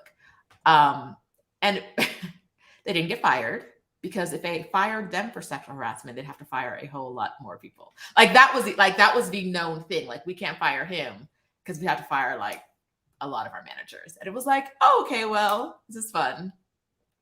But this is also why I don't enjoy going to work. I don't want to do the things that might advance my career, like spending more time with you people, out going for cocktail. I don't want to know. Without understanding why these environments are toxic, the people who are making them toxic are pushing for us to go back to them. Right? They're the ones that want you to be back in the office. Right? I haven't sexually harassed anybody in 18 months. Let's get to it. The girl at the grocery store ain't taking my shit. What are we? The girl at the grocery store is not feeling me. I just need, and she's not required. I can't say anything I want to her. She's not financially required to deal with my shit. Yes. You know what I'm saying? Somebody else talked about people looking over your shoulder at your desk. I've never had anybody just be nosy at my desk, and I'm sorry that you're experiencing that. For me, it was more, I don't like having to look busy at the office. Faking looking busy is just not. So I happen to be very efficient. I get work done really quickly. And so as an adult, as a grown-up and a professional, I feel like I should be in environments where if I believe I've done everything of value that needs to be done for the day, I can shift gears in any way I choose. Right? So if I feel like I've done everything I need to do for my job today, maybe that took me 2 hours. Who knows? Some days it takes 8, some days it takes 2. But if I've given my company everything that they need today, I would like to, as an adult, make the conscious decision that I'm going to switch gears and say, I'm going to work on my business for the rest of the day. I'm going to work on, taking a course for a couple of hours. I'm going to update my website, right? I want to be able to decide as an adult, as a valued adult, where my focus goes. And being in the office and having to look busy, somebody walked by, so I got to get rid of, my little website design and put up something else, is really annoying. And I'm not here for the conversation of I'm doing other people's work on the company's dime. Here's the truth. The company is paying me for the years of experience and the years of education that I have. right? They are also paying me for these deliverables. I did them. And if it only took me 2 hours, it only took me 2 hours. And let's also point out that there are some days where I work 10 hours. There's some days where I work 12 hours. So it balances out, in my opinion. At the end of the day, I'm grown. I want to be trusted to decide where my attention can be. And having to look busy is just not something I want to do.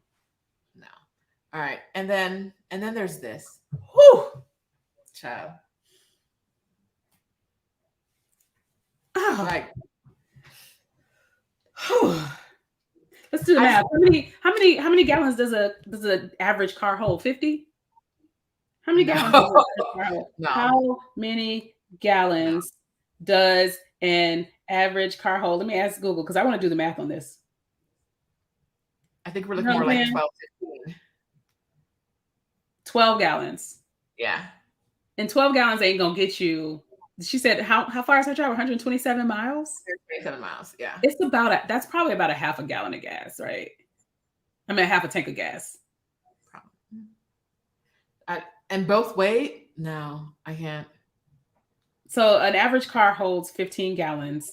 Look, this is what my mama used to make us do. She used to make us do math in the car. Like, we're driving 50 miles per hour and it's 120 miles away. How long is it going to take us to get there? Probably 15 to 20. So I'm just like, how much are you spending on gas? Let's just ask her directly. How much are you spending on gas every week? That's $627. That's crazy. Like, girl, you could be investing. You could be on Robinhood buying stocks. You could be doing anything else but this. Girl, see, that's what I was trying to get at right there. That's what I was trying to get at. So there have been a few articles about this topic. The fact that remote work has uncovered a lot of things. One, there's a lot of inefficiencies built into the system of showing up to work, right? A lot of inefficiencies built into the system of how we work in the US, especially. And two, it's uncovered the ineffectiveness of the management layer as well. Yep. Yeah. It's just uncovered so much.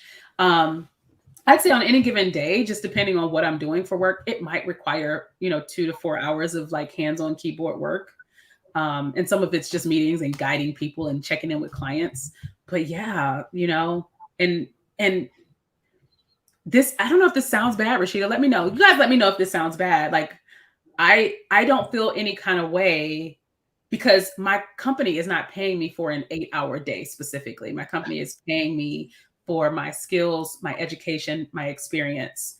And also, again, it fluctuates. Some days it requires, like today, I'm going to have to do some work because we've got a big deliverable coming up and my team needs extra support from me. So I'm trying to review documentation. So I'm going to be working on a Sunday, but that might mean Tuesday, as a pretty light day, right? So in my mind, it evens out. $40 a day, $120 a week. $120 a week. Someone else said they pay $1,000 a month in parking, and I'm like, woo. Okay. Little pause for a little ad. If you are here and you haven't liked this video, go ahead, press the thumbs up button. If you haven't subscribed to my channel, please do it now. I dropped the link to Libryia's channel. I'll do that as well. I talk about career breaks. I talk about ways to work less. Remote work isn't necessarily a way to work less. But if you can find a part-time remote job and you only need a part-time salary, like that for me is like, that's that sweet spot. Like I live in Mexico, right? So I don't need as much money as I did when I lived in Oakland. If you can go somewhere where you need less money and work less, so you're not working a full-time job. Yeah. And to that point, like full-time jobs that don't require as much of your face time, right? As much of your time. So for instance, to your point, Rashida, I work at probably one of the highest levels a project manager could be at, right? Or I just moved out of that. But if I were going to move out of the country, I would probably just go towards getting a less senior level project management role because it's going to require a lot less of my time as well. Mm-hmm. I like that. So subscribe to the channel. We talk about this all the time. Talk about career breaks, talk about moving abroad, living your best life under your terms. Because that's, I think, one of the things that when we're having these remote work conversations, employees are starting to recognize more of it. What they want matters. Before it felt like you have to fit into this box that your employer gives you. And I feel like now more people are open to the conversation of, but what is it that I really want? How can I make this work for me? And so, yeah, it's your time, right? It's your time to figure out what it is you want and how can you get those things you want. So that's what we do here. Lib talks about remote work. So I love having her here. This conversation. You know how a lot of retail companies and service companies, there was a huge shift where customers were now driving how companies need to behave. So like Uber became a thing because customers demanded, what Uber was offering. And so customers have completely shifted the market in a lot of ways where, retail companies, all of the companies that want our dollars are focused more on how we buy and how we make buying decisions more now than they've ever been, right? They've tried to make it as easy as possible for us. That shift is happening in the labor market now, where it's employees that are driving how we hire, how we recruit, and how we manage our employees in our workforce. So we're seeing a huge shift in the labor market right now where we have more power. It's an employees market right now, y'all. So you've got choices for sure. For sure. Where to go gain skills necessary to move remote. You already have the skills necessary to work remotely, right? Whatever you're doing, especially if you work from a computer, you can already work remotely, right? Just so you know, you already have the skills. Just by nature of you being here right now and commenting on this video lets me know that you've got some skills to do something remotely.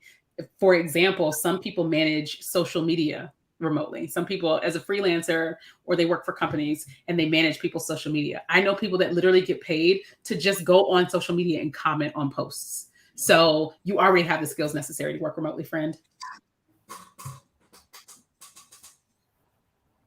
All right.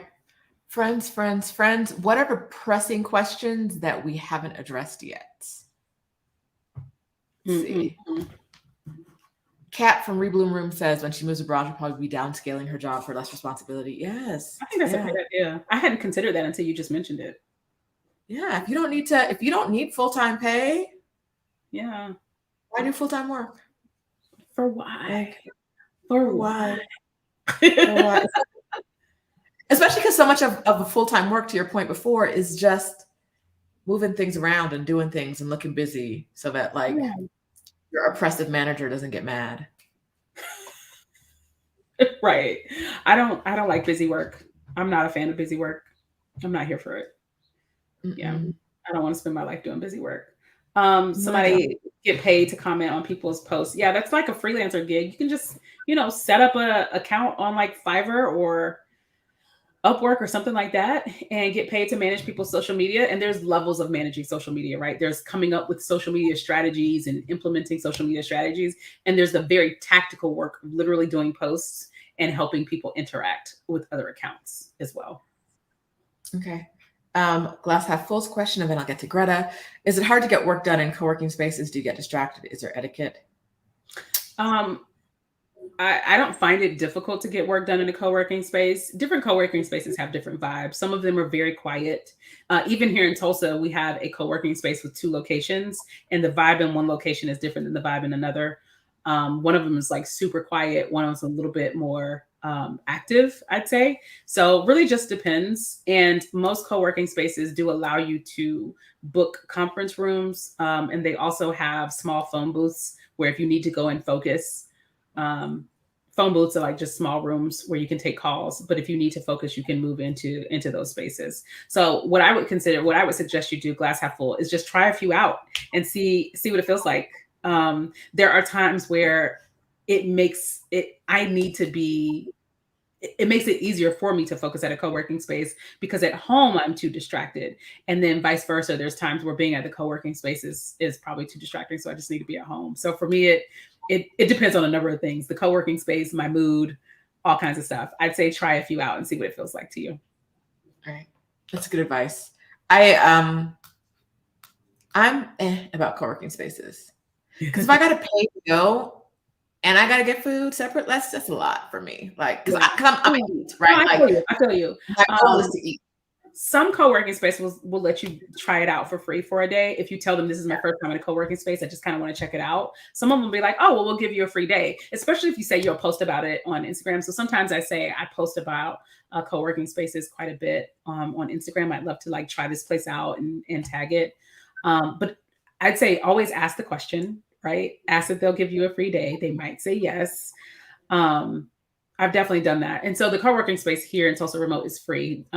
Because I'm part of the Tulsa Remote program, they paid for a whole year of membership for me here. Actually, we have a free membership for 3 years here. Oh, nice. They just changed it to 3 years. And so I can also take a guest as well. So another thing that you could do is when you're in a location, reach out to some expat groups in advance of going somewhere, get into some expat groups and ask, what are the best co-working spaces, and ask people if they wouldn't mind you being their guest at the co-working space that day too. That's a good idea. And even within a city, the co-working spaces are going to differ. Like there's a WeWork here that apparently has I think it has a waiting list to get it. Like it's so packed. There are at least 6 WeWorks in the city, I'm pretty sure, but there's one that is so crowded that like you gotta. Yeah, I wouldn't want to work there. And I'm like, that's not for me. That's not for me. Someone did ask about college libraries. So I mentioned earlier that working at libraries is an option. Libraries are typically free. I don't know about college libraries because some of them are going to require you to show a college ID in order to access them. I know the college that I graduated from, they usually like to utilize that college for the library for the people that go to school there. But public libraries are definitely an option to work remotely from.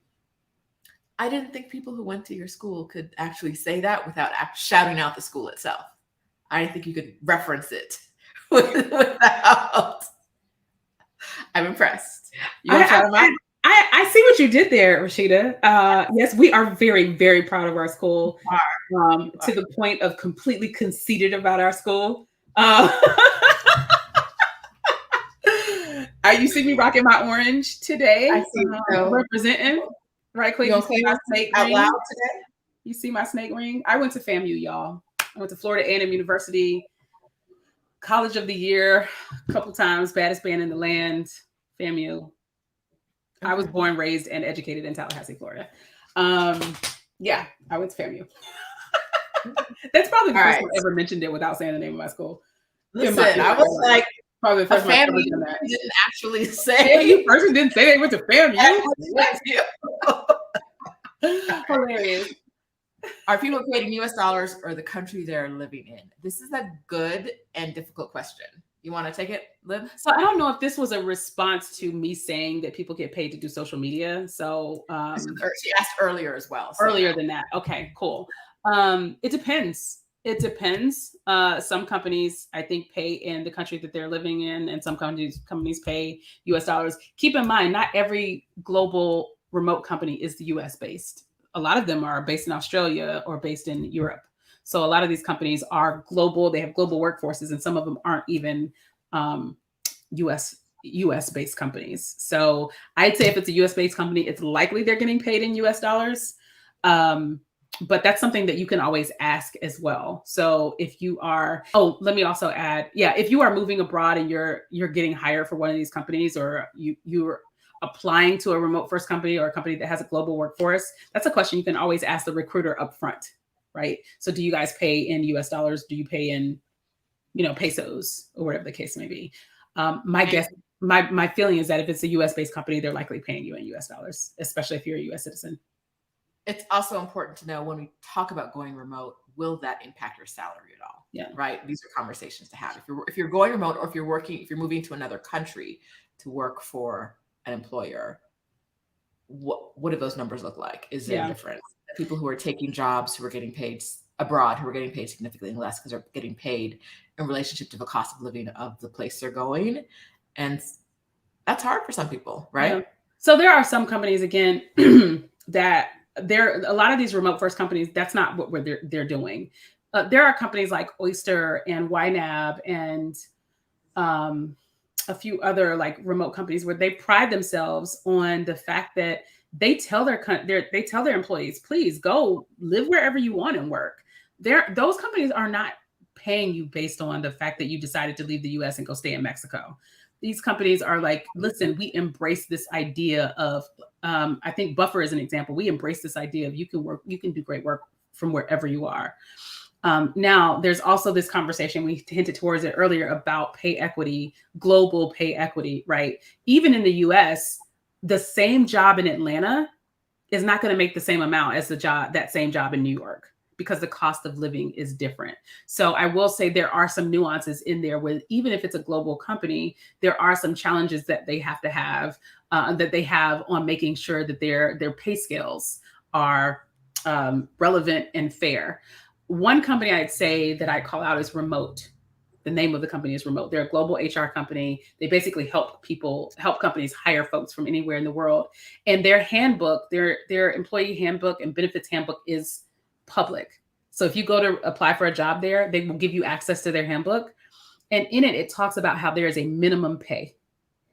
There's a minimum pay range no matter where you are in the world, right? And then there's some companies that will put in their job posting that in these locations, this is the pay range. So you can check that out as well. Okay. Another great question from Celeste, but I think it's another one of those, it depends, which was, are most remotes a 1099 instead of a W-2? There is no most in this situation, right? So if you want to work for a company as a contractor, there are opportunities to do that as a 1099 employee. I mentioned Toptal very early in this conversation. They hire contractors. Like, that's what they do. They hire developers, bookkeepers, virtual assistants, project managers as contractors, and they pay them 1099. And if you want to be a freelancer, if you choose to be a freelancer, which gets you a lot of times more flexibility, because you get to decide how many clients you want to take on, you get to decide how much work you want to do, you're going to get 1099s. But these remote companies, most of these remote companies, you're a W-2 employee. Yeah. Okay. So for someone just joining us now, I'm going to ask you for 3 tips on starting from the beginning. 3 tips for finding a remote job. Tip number 1 is download my free guide. Duh. I don't think I've linked to that yet. Let me grab that. freeguide.libryia.jones.com. Easy. Super easy. freeguide.libryia.jones.com. Yeah, download the free guide. I think, honestly, Rashida, step 1 for most people is accepting and believing that there are remote jobs that you can do. Because most folks are like, somebody said this, like, how do I get experience to work remotely? You already have experience to work remotely. You already have that, right? A lot of people think that I've got to be a developer. I've got to be in tech. Not true at all.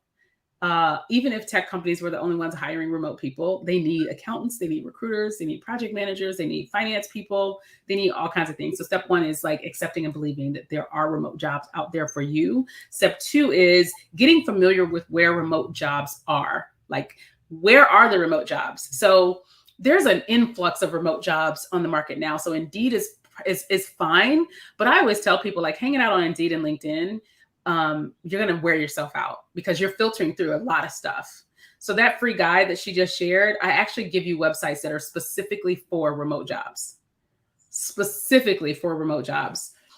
I actually, if you subscribe on YouTube, I have a video that talks about my 5 favorite places to find remote work too. So there's my 5 favorite remote job boards or something like that. So make sure you're going to the places where the remote jobs are, right? Instead of just hanging out on Indeed. If I had to give you an example, it's like, I need to buy a hammer. So I'm going to go to Walmart, and Walmart sells so much stuff. Like, you got to walk through all of these aisles to get to that hammer. You got to walk past the clothes, the socks, the cleaning supplies, the food to get to that hammer. That's what it's like looking for a remote job on somewhere like LinkedIn, right? Or monster.com. But you could just go to Home Depot and go straight to the hammers, right? So the example is remote.co is a website. It's called remote.co. Like, the whole job board is about remote jobs. We work remotely. Whole job board that is for remote jobs. So I think those are the 3 tips. 1, what did I say? 1, make sure. Download the guide. 1, download the guide. Download the guide. 2, accept and believe that it's possible. And then 3, make sure you're going to the places where remote jobs are. Can I add a 4th? Yeah. You got to apply for the jobs, y'all. Ooh. Like, actually apply for the job. Because I'm going to tell you something. Wanting it ain't enough. Wanting it, I know we're in this whole manifestation period of life these days. We talk about manifesting. Manifesting requires action. It does not require talking about it, telling your friends about it, writing it down. It also requires action. You need to hit the apply button. You don't need to wait until you meet 100% of the requirements. Do you meet most of the requirements? Do you meet 50% of the requirements? Hit the apply button. Nothing bad's going to happen to you. The worst thing that will happen to you is that someone will ignore you and you'll still be doing the same thing that you're doing today. Hit the apply button, friends. Okay. I think you're saying this because you see a lot of people who want to do remote work, but aren't actually. They're not doing anything about it. People are like, yeah, I really want a remote job. Okay, cool. What jobs have you applied for? Well, I was looking at, and I'm not ready yet. And I think I need to have, I actually just talked to a woman last week who wants to apply for a job at a specific company. They have this specific software that a lot of companies use. And she's currently in training for that software. And in her current job, she is a user of that software. Right. And so I was like, so when are you going to apply for the job for the software? She was like, well, I'm trying to get to the point where I'm qualified to do that. And I was like, you sound pretty qualified to do this. Like, you are a user. Like, that's some really, really great experience. Like, you're on the other end of whatever you'd be doing. She basically wants to be the person that sets up the system for companies. Right. Who better to set up the system for companies than someone that's been using it? And so I was like, have you looked at the job posting? So we looked at the job posting together. Never once did that job posting say anything technical. It said, we are looking for people that solve problems. We are looking for people that are communicative. We are looking for people that can take the initiative. Like, where in here did it say that you have to have all this technical stuff? And the fact that you're in training for this system already puts you in a good position. So you've done half the work yourself. They'll train you how to do the rest of it. So a lot of times people are like, well, I have to wait until. Nah, you don't. You really don't. Chad is not. Like, I said, Chad is not waiting. Like, Chad ain't waiting. Listen, so in my old role, I used to interview people for jobs. And there were so many times where I'd be like, y'all are really talking about hiring this man who does not know how to do the work at all. Like, this is killing me. Like, I can talk to him and know he'll know nothing, but y'all want to hire him because you think he'd be a good fit. But other folks want to meet every single requirement. I spoke with another woman who was like, she wants to get into being a business analyst, another person that configures systems for people. And I was like, so why haven't you applied? She was like, well, I only know SQL. Who told you need to know more than SQL? Like, where did you get this information from? Also, if you know SQL, that means you can learn other languages. You can learn other coding languages. And I was like, and to be honest with you, business analysts don't need to know how to code. And if you don't know what SQL is, it's just basically how to write equations to get information out of a system. That's it. And I was like, girl, if you don't go apply for some jobs and stop playing. Someone asked a question that I wanted to address. I want to apply for project management roles, but I don't have experience as a PM. You a lie, you do. I'm telling you do. I'm gonna tell you do. How does one gain experience to eventually get a PM job? Listen to me, everybody. Most of you have project management experience. Almost every job has project management elements to it. All right, so let's play a game.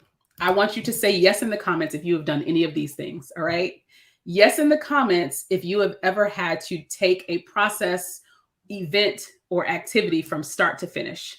That could be, I have to process payroll every 2 weeks. That could be, I have to build lesson plans for my classroom. I have to host events for hotels, set up and host events for hotels, right? If you have had to take anything, a process or project, event, or activity from start to finish, that's project management. You are managing a project, friend. Every one of those payroll runs is a project, right? Have you had to report on the status of that? and communicate to multiple stakeholders. So you had to communicate to the people that are providing that information and the people that are going to use that information. Or you had to communicate with the people that are going to attend the event and the people that are hosting the event, right? Yes. And as an educator, you have to communicate with multiple departments. You have to communicate with the staff, the students, the parents. That's all project management. Like, y'all, look at all these project managers in your comments. I see them. I want you guys to stop, to unlock yourself from thinking because I didn't have the title, I didn't do the work. You don't have to be titled a project manager to have done project management work. So if you want to move into project management, what you need to do is look at your experience and say, what have I done in my experience that is similar to what project management managers do, or is exactly the same as what project managers do, and start building out your resume and speaking to the experience. Don't worry about the title. Speak to the experience. I do have a whole video on how to move into project management on my YouTube channel, so you can check that out too. But everything that I just said does not just apply to project management. It applies to a whole lot of things. I'm going to tell you something, Rashida. I can make my job at McDonald's be relevant experience to my job today. When I worked at McDonald's, like if I had to interview right now and that was the only thing on my resume, I could make it work. Okay. Dealing with difficult customers, having to work under pressure, having a sense of urgency, having to solve problems. I did all of that at McDonald's, right? Just because you didn't have the title does not mean you didn't do the work, friends. Yes, value your soft skills for sure. All right, Libby is preaching here. So now she said it and you've heard her say it, are you going to actually do it? Right? Action. So Libryia said this a while ago and I cringed because it was, you know, when you hear about good advice and you're like, but I ain't doing all that. Like, it's great advice. It's going to get you where you need to go. You're like, I ain't doing all that. And it was something about, I think it was about like finessing your resume for each job you apply to. Yes, you said something about that. So I do want to clarify that. So what I mean by that is, I don't want you guys spending 15, 20, 30 minutes every single time you want to apply for a job, right? So for me, I had two work templates. I had two resume templates. One was a project manager and another one was like process improvement analyst or something like that, right? And so they spoke to my background and my experience in different ways. And there are some things that every project manager does. Every project manager manages budgets, manages schedules, communicates with stakeholders, blah, blah, blah, blah, blah. But when I'm looking at jobs, they may be speaking to things in a different way than I'm speaking to it. They're using different keywords than I'm using. And so what I want to do is go ahead and tweak some of the things on my resume. I'm not writing a new resume. Let's be very clear. I'm not saying I'm writing a new resume. What I'm doing is I'm looking at these job applications and I'm seeing that, you know what? They said they're looking for somebody that's good at setting client expectations. I am good at that. And I didn't mention it in my resume. And they mentioned it 3 times in this job posting. So I better have it on my resume because they're doing searches just like we are, right? They're in their applicant tracking systems searching for the keywords that are most important to them. And if you don't have it, you're not going to show up. And so what I tell people is you may as well have driven there and put your resume in their garbage because they're never going to see it. I wasn't expecting that, Liv. You might as well just drive there like, hey, can I use your trash can right quick? I just want to drop this resume in it because they're just never going to see it. And so all I'm saying is when you're looking through the job posting, if you see some keywords that they've mentioned a few times that are really important, that's not on your resume, that are true for you. I'm not telling you to lie. Please don't do that.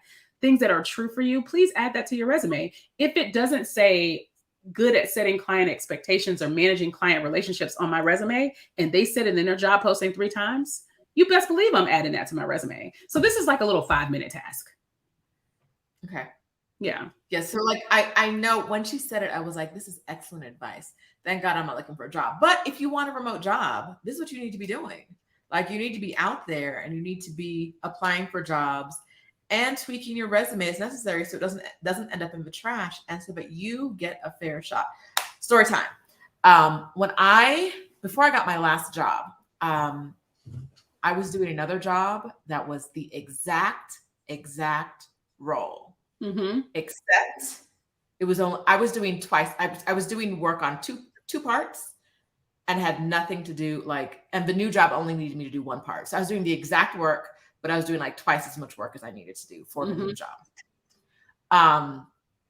The recruiter for the second company went to the first, I guess, found people on LinkedIn from the first company I was working at. I'm the only person at the company who does the work. She happened to find a white man who did not do the work I did, but was on my same team, right? Mm-hmm. And they interviewed him for the job. I had to reach out to the recruiter like, girl, I see this job and it's for me. So please pass on my resume to the hire. Not just it lined up because I changed things, but if you actually looked at my LinkedIn, which there are only a few of us that do this work in the country, so you can find me if you're looking. Look at my LinkedIn, it lines up exactly what you're looking for, and still found the white man who does not have this experience over me. So I had to send my resume is exactly what you're looking for. LinkedIn with no changes is exactly what you want. Go on ahead and send this to the hiring manager. I had to tell her that, you need to send this to the hiring manager. The hiring manager was like, how did they not find you? I was like, I don't know. No, the hiring manager was like, oh, I'm so glad she found you. And I was like, she did not find me. She did not find me. I had to go out and say, no, y'all happen to find people at the company I work for, but you happen to miss me with the exact experience, right? Wow. The exact experience you're looking for. And you skipped over me to go to someone who had none of the experience you were looking for, but worked in the similar industry. Yeah.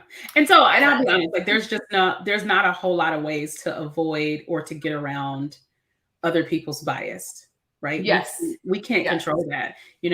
I interviewed at a company not that long ago for a role, and I have a whole lot of consulting experience, a lot of it. I've been working in consulting since 2006. And I would have been the only woman on the team. They have one Black man, an Indian guy, a bunch of white dudes, no women. I would have been the only woman on the team. And the reason they chose not to go with me is I didn't have enough technical experience. It's not a technical role. I've been working in technology for 10 years. It's not a technical role. A, and B, the guys that are in that have about the same amount of technical experience as I do and less consulting experience.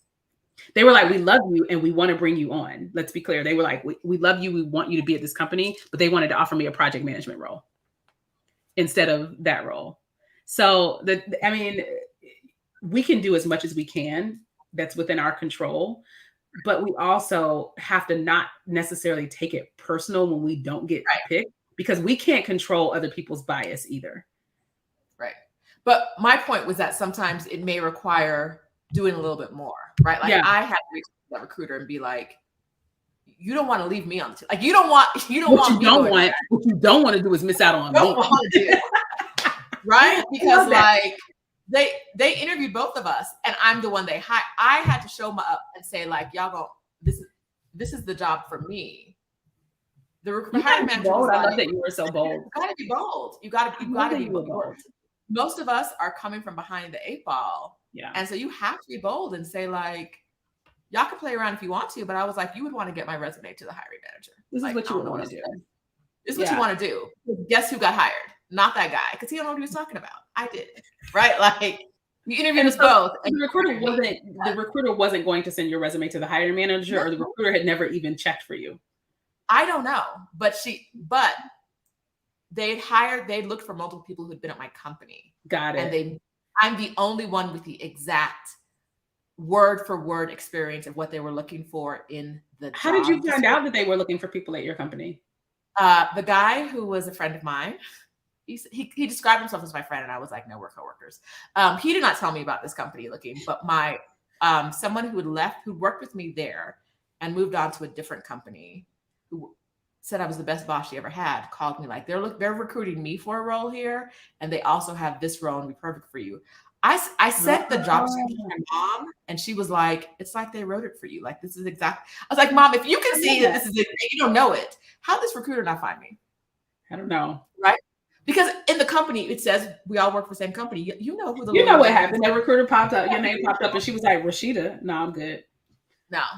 She was like, Rashida. Listen, I got on one call with the hiring manager, and she was like, how quickly can you make it to San Francisco? I was like, we're done here. Right? We're done. We're done. I know if I can get to the hiring manager, that job is mine. So y'all need to be out here doing that. If you can get, like, if you have the skills, don't let these people in the way get in your way.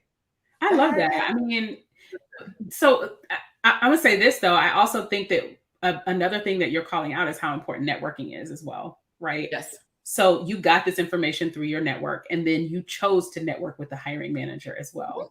LinkedIn is available, y'all. You can go find these people. You really can. A lot of times I say that there's 3 people you should network with on LinkedIn. First is a recruiter, which is going to be harder to do. That's going to be your highest level of difficulty. Again, they are the IG models of LinkedIn. Everybody's trying to connect with them and slide up in their DMs. I will say also, though, it is their goal to get somebody hired. Like, that's part of their KPIs, right? That's part of what's important for them to be good recruiters, is to get people hired. So feel free to network with recruiters. Second person I tell you to network with is someone else in the same role, right? So if you're looking for a project manager role at, say, Amazon, find other people that are in project management roles at Amazon. That's going to be your least level of difficulty, right? They're going to be the easiest people to connect with. And you can slide up in their inbox and say, hey, I'm interested in working there. I'm just curious as to, how do you feel supported, or how do you enjoy working there, right? Start off the conversation that way. The third person you should connect with is the person that would be your boss, right? Who does it look like would be your boss in this role? And which is basically what you did, Rashida. Like, you reached out to the person that would essentially end up being your boss and say, hey, I want to make this easy. Because that person, to be honest with you, that person is already stressed out that they don't have somebody in this role. Because by the time they post these jobs, they already needed this person a month ago. Mm-hmm. Right. And they're frustrated trying to communicate to their recruiters, like, what type of person I want.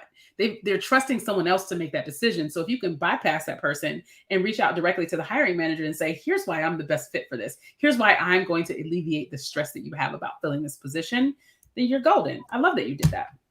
Listen, and because nobody else is going to advocate for you the way you advocate for yourself, if you're actually advocating for yourself. Yeah. If you're not sitting back in the cut and waiting for the job you want to come to you, and you're actually advocating, like Miss Missy called a job every day for a month. Now, see, I would have, after like 2 days, I'd have been like, well, I guess y'all don't want it, right?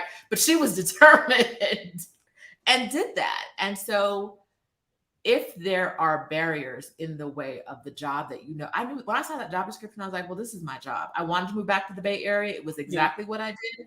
I said, okay, well, this is my job. So, like, all the people in the way, my friend who didn't tell me about the job, even though it's a perfect fit, and didn't mention me for the job, even though it's a perfect fit, who didn't get the job because he wasn't a perfect fit. Child, he told the other woman who was applying there for a different role there that he's going to apply for it. And after they give it to him, he doesn't think he wants to move out there. So he's going to tell me about it after they give him the job. And I was like, what? It makes no sense. Okay, I can't. Besides your ego, what was the point of that? This makes no sense. That makes absolutely no sense. Your ego. Like, it's he knew I wanted to be back in the Bay Area. Like, besides your ego, what was the point of saying, yes, this would be it's the perfect job for Rashida, but I'm not going to tell her until I decide to turn it down. Okay. All right. So you never got an opportunity to turn it down because I stepped in there. It wasn't for you, friend. It wasn't for you in the first place. Good day. It wasn't for you. Good day. But you know something? I just feel like better things come to you when you do great things for people, right? So if you wanted that job, like, if there have been opportunities that have shown up for me that I'm like, oh, I would love this, but I know someone who would be a better fit. Yes. I have definitely told some friends, like, I'm going to apply for this job, but I think you should apply for it too. Right? I'm not trying to block nobody else's blessings because it's something I want. If it's meant for me, I'll have it. Mm-mm. Right? Like, I just don't need that kind of karma in my life. Mm-mm. Yeah. No. So Miss Missy says, my paperwork name is Mildred. People always expect an older white woman to show up. Yes. All right. Yeah. That is, I feel like it's also an old Black woman name, but it's an old It's an name. old woman's name. It's definitely Old she's name. either Black or she's white. And Yes. at one point in her life, she worked in the cafeteria as well. Yes. Somebody asked what happened when you told this guy that you got that job? How would I have told him? You mean like If we spoke together? I was gone. We weren't working at the same place anymore. He had moved on to somewhere else, but another place where he wasn't doing anything. He wasn't even in the same industry anymore. So they found him from the employer that we shared, who he's no longer at. So we weren't working together. So there was no reason for us to talk. And so when that happened, I was like, if you weren't going to tell me about it, you'll see when you'll know through the. He saw the LinkedIn update. You saw it on LinkedIn when I updated it. It's fine. He saw that LinkedIn update. He saw that fresh update on LinkedIn. We were literally in the city at the same time, and I knew it. Like I had an interview one day, he had an interview the next day, and I knew it, but he didn't know. And I was like, "That is too funny." It's fine. Like you know this is my job, and you out here trying to get my job. You're not gonna move your family. Your whole family. I just want people to be better. Like if you say something that's good for me, like let's just send it over because you might never know. They might have multiple jobs. Somebody did ask me about staying in Tulsa remote after the year. Where did that question go? With the Tulsa remote program, after your year, do you get to relocate and still work with the company, or is it only a 1-year contract? So I called out this question because I want to clarify something. I don't work for Tulsa Remote. Tulsa Remote is a program organization set up to incentivize people to move to Tulsa. And so it basically their goal is to increase the economic impact in Tulsa, right? To improve the economy here. And so they want people to move here, stay here, buy houses, set up businesses, buy things, all of that. No one works. We don't work for Tulsa Remote. Right. So the contract is a 1-year contract just that says I'm going to live within the city limits of Tulsa for 1 year. And in exchange for that, they'll give me $10,000 and free access to a co-working space. I don't work for Tulsa Remote. I still work for the same company I worked for before I moved here. And so they're specifically targeting people who already work remotely for some company. And no, you don't have, yes, I can relocate if I want to. After the year. So you can relocate whenever you want. You just will have to pay them their money back. Of course, right? I can relocate if I want to right now. But yeah, in order to keep the $10,000 that they paid me, I have to be here in Tulsa in the city limits. I have to live here for a year. I don't necessarily have to be here for that whole year. Yeah. Okay. And you're still a fan of the Tulsa Remote program, right? Yeah, I think it's an excellent program. I think that Rashida, I'm really big on community. So I've built 3 communities at this point, right? I built the community that I took around the world for a year. I've built Wandering Moms, which is a community of over 22,000 women who love to travel with their kids and without their kids. And I've built the Quit Commuting, this remote work community as well. So community is really important to me. And Tulsa Remote has done an incredible, incredible job of not just building, but nurturing a community. I feel very nurtured here. They are very, very good about making sure that there's stuff to do. Like there's always things to do, but they make so many investments in either our professional development, but also in our specific interests. So like if you want to be in leadership positions, they're going to connect you with people to do that. If you say, you know what, I want to focus on like my passion, I'm into theater, right? They'll start connecting with people. So it's a beautiful community. It's an excellent community. And I'm having a good time here for sure. Good. All right. What haven't we covered? Liv, what do you think? Oh, no, wait. So I wanted 3 tips for finding your remote job. We already did that. Yeah. 3 tips for keeping your remote job and living your best life.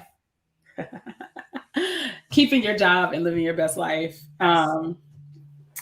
Child, do your work. I feel like we're in this space where everybody is so bold and it's all fun and games on Instagram about like what we doing working remotely, like chilling on the couch and taking naps and sleeping. And we're all in this place of boundaries which is something I'm really big on. Have boundaries, but like do your work. You know what I'm saying? Like we want to work remotely. We want to be on the beach. We want to do all these things, but in the time frame and in the space where you were supposed to be working, just, be excellent, right? Be excellent at your job, take control of your career. So number one, to keeping your remote job, right? And living your best life. Number one is showing up with excellence at work. That's going to go a long way to get you what you're asking for, right? I mentioned brand equity earlier. I have a high level of brand equity. I've got great leverage at my company because they know that when I am there, I am working. When my hands are on this keyboard or when I'm showing up for a meeting, I'm giving them, I'm adding value. I'm giving them 100%, right? So, let's prioritize work when it needs to be prioritized. So that's number one. Number two is set some boundaries. The whole living your best life is about setting boundaries. So figure out what your boundaries are. And for me, boundaries are important because, I didn't come to this planet to work. I came to this planet to live. Like I came here to live. Right. And so those boundaries create a space where I get to make sure I'm prioritizing life. Work is only a part of my life, but I came here to be living. And so we always talk about work-life balance. In my mind, it should be life-work balance. The living part comes first. So make sure you're setting those boundaries, and boundaries can look like whatever you want them to look like. For me, it's if I'm on vacation, I'm on vacation. I'm not working. Like, don't call me, don't email me. You know how people put on in their emails, I'm traveling with limited access to email. Nah, I actually do have access to email. I just ain't accessing it. Good day. Mine says I will be gone on this day and I will return on this day and I will respond when I return. I'm not going to tell you what kind of access I have to email. We all know how the internet works. I have access to email. I'm not accessing it. Real quick, I came back from vacation once and took down everybody's the docket had all of our numbers on our contact information and gave him a new one without my cell phone number on it, because while I was on vacation, one of my coworkers gave it to a customer. Customer called me on vacation, an internal customer inside the business. But I was like, y'all apparently do not know how to deal with sensitive information, and my phone number is sensitive information. And so if I wanted that client to have my number, they would have it. They didn't have it, and they came to you, and you get none of y'all, not a single one of y'all can text me anymore. Not a single one of you has. Listen, I don't save babies. No, I'm don't. Not curing cancer. It's not cancer. And I personally don't have the cure for COVID. So there's really no reason for you to be contacting me. There's no emergency. Right? None of what we're doing is an actually emergency. Right. So when I'm off work, I'm off work. But I'm going to add this. I'm going to go back to what I said before. Don't be mad that people are contacting you about the work that you didn't do before you were supposed to leave. Yes. Right. So have boundaries, but within your boundaries. And I don't look at my boundaries as like, this is where I say no. My boundaries are the range of yes. Within my boundaries are the space where I work best. Within my boundaries. This is the space that I work best. So I need you to work with me in this space. I do not work best on vacation. Right. So my range of yes is when I am here and present for work. Okay. But it is very important that if you're going to have boundaries, that in that range of where you work best, you actually work best. Yes. Work your best. Don't be mad that somebody hit you up about a report you were supposed to run before you went on vacation, y'all. Have some accountability, okay? No. For me, it was like, this just came up right now and it's an emergency. Is somebody dying? Because if not, it's not an emergency. It'll wait. Like literally, it's an emergency for you because you're at work. You don't know what to do. Yep. And story time. If I'm the only person that can solve this problem, give me the space I need to decompress so that I don't leave here forever, right? Because I'm the only person apparently who can solve this problem for you. So you need me. So I cuss that man smooth the fuck out for calling me on vacation. Like you know I'm on vacation. Like you, and I mean I talk to him crazy at work all the time anyway. It was an okay person to cuss out, but it was like, you know I'm on vacation and you know this can wait. So just because you want an answer today doesn't mean no. Yeah. No.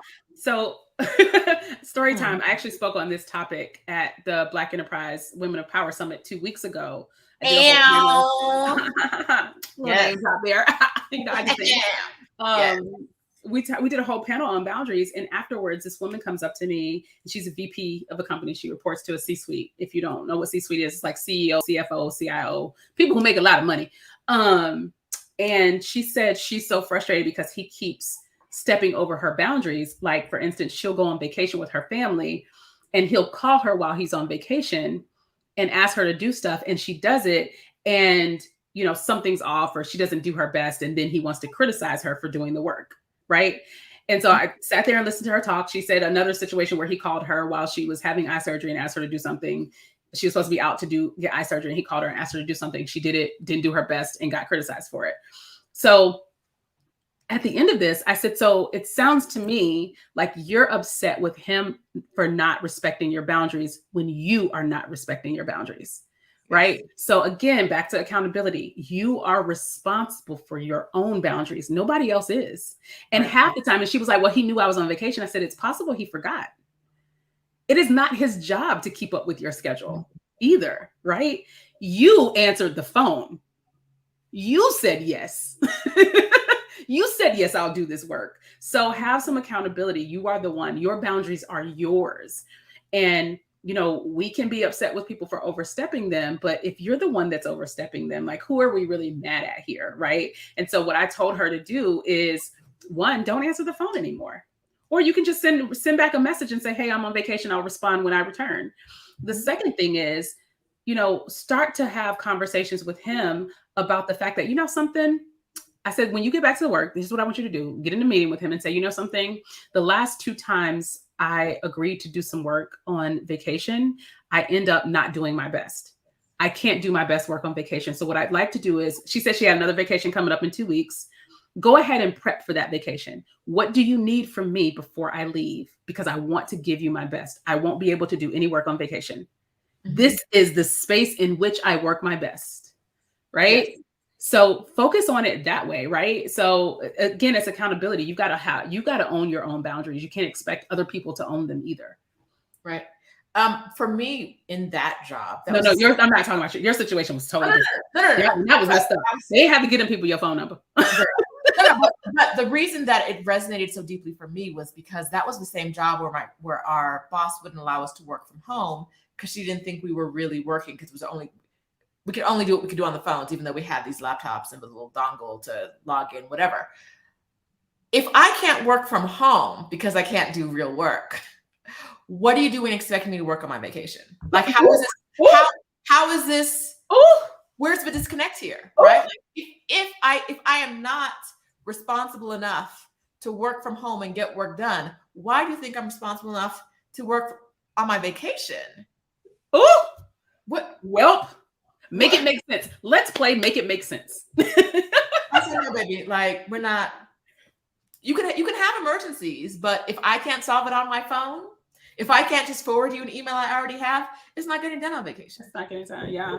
I had another woman say that she runs a call center, and she gave her team, or she's a manager at a call center, and she gave her team her work number and her personal number, and she said to only use my personal number during emergencies. And she was like, and people are constantly sending me messages on my personal number that aren't emergencies. How do I get them to respect my boundaries? I said, baby, you didn't create a boundary. Like, give me a reason why anybody would need your personal number at a call center. You have like, why would anybody need your personal number? Number one, your boundary was that you have a work number. That was the boundary. You give them the work number.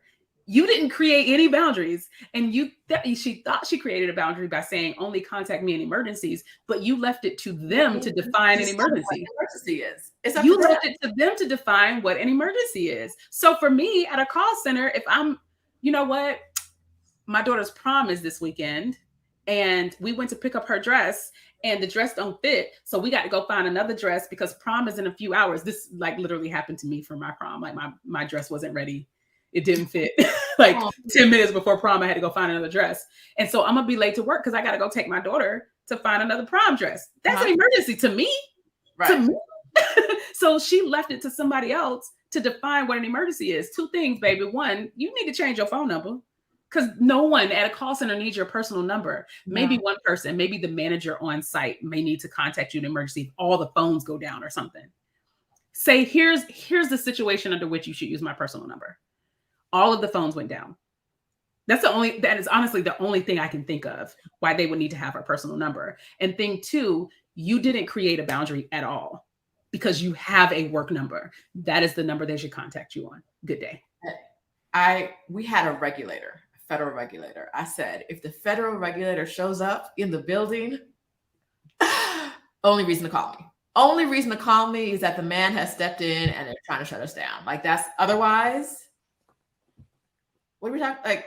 What are we talking about? Girl, my in my business, my auto responder used to say, if it's an emergency, and by emergency I mean like the whole country of Thailand is out of noodles, then you can contact me on my cell phone. Like so somebody said if they're paying me to respond off hours, they're paying for my cell phone. I will say, if you work in consulting, your phone number is in your email and your company does pay for your cell phone. So my phone number is in my email and my company absolutely does pay for my cell phone. Here's the thing. If a client calls me after hours, I simply do not answer. Because the other thing I want to tell people about boundaries is you have to accept also that people are doing things in a time frame that's best for them. So sometimes I may be online late at night reading through some documents and be thinking something. So I'm going to send a note to my team. Just because I'm sending this note at 9 o'clock does not mean I expect a response at 9 o'clock. This is the time that I carved out or that I took to focus on this. You can respond to me in your business hours. Just because people are reaching out to you and emailing you and anything like that doesn't mean you owe them a response in that moment, right? So my clients absolutely have my cell phone number. My coworkers absolutely have my cell phone number. If they call me after hours, they can leave me a voicemail and I will respond to them during business hours. Yeah. So I'm not even mad at them for overstepping that boundary. Like, you're doing the things that are right for you. And I'm going to do what's right for me, which is holler at you tomorrow. I'll holler at you tomorrow. If I answer this phone and you're on some BS, you are going to get told not to call me when I'm on. Like, you know, communication. You had to go to somebody else and get my number because you don't have it. You feel bad about this. I cuss the person who gave my number to. I cuss them out. I cuss out both of them. The one who called me and the one who gave out my number. You know, this is hilarious. Better than that. Like, this is hilarious. Yeah, somebody else was like, executives expect us to respond to messages, you know, late at night and all hours of the day. And me and another panelist were like, do they? Like, did they actually say that? Or do you feel pressure? Have you put this pressure on yourself that just because they sent you a message means you need to respond? A lot of times executives, people at the executive level and manager level, they're in meetings all day. So the only time they actually have to sit down and do thought work is late at night. And so they might be sending messages as they're doing that thought work. That doesn't mean they need you to respond immediately. They're just getting it out of their brains in that moment. But did they tell you they expected a response during that time? If they did, then it's a problem. Otherwise, it might be the pressure that you're putting on yourself about what you assume they want, right? And if you have that pressure, whether it's internal or external, and it's making you uncomfortable, there's too many jobs out here for you to, you know what I mean? Like, at least look. Y'all, if you haven't looked for a new job in 5 years, do that today. Even if you love your job, look and see what's out there. Because you could love your job and still get more money to do something else that you love just as much, right? If you hate your job, today's the day. Sit down. Open up some of these websites Libryia was talking about. Find a job. Like, the jobs are out. Listen, everybody's quitting, right?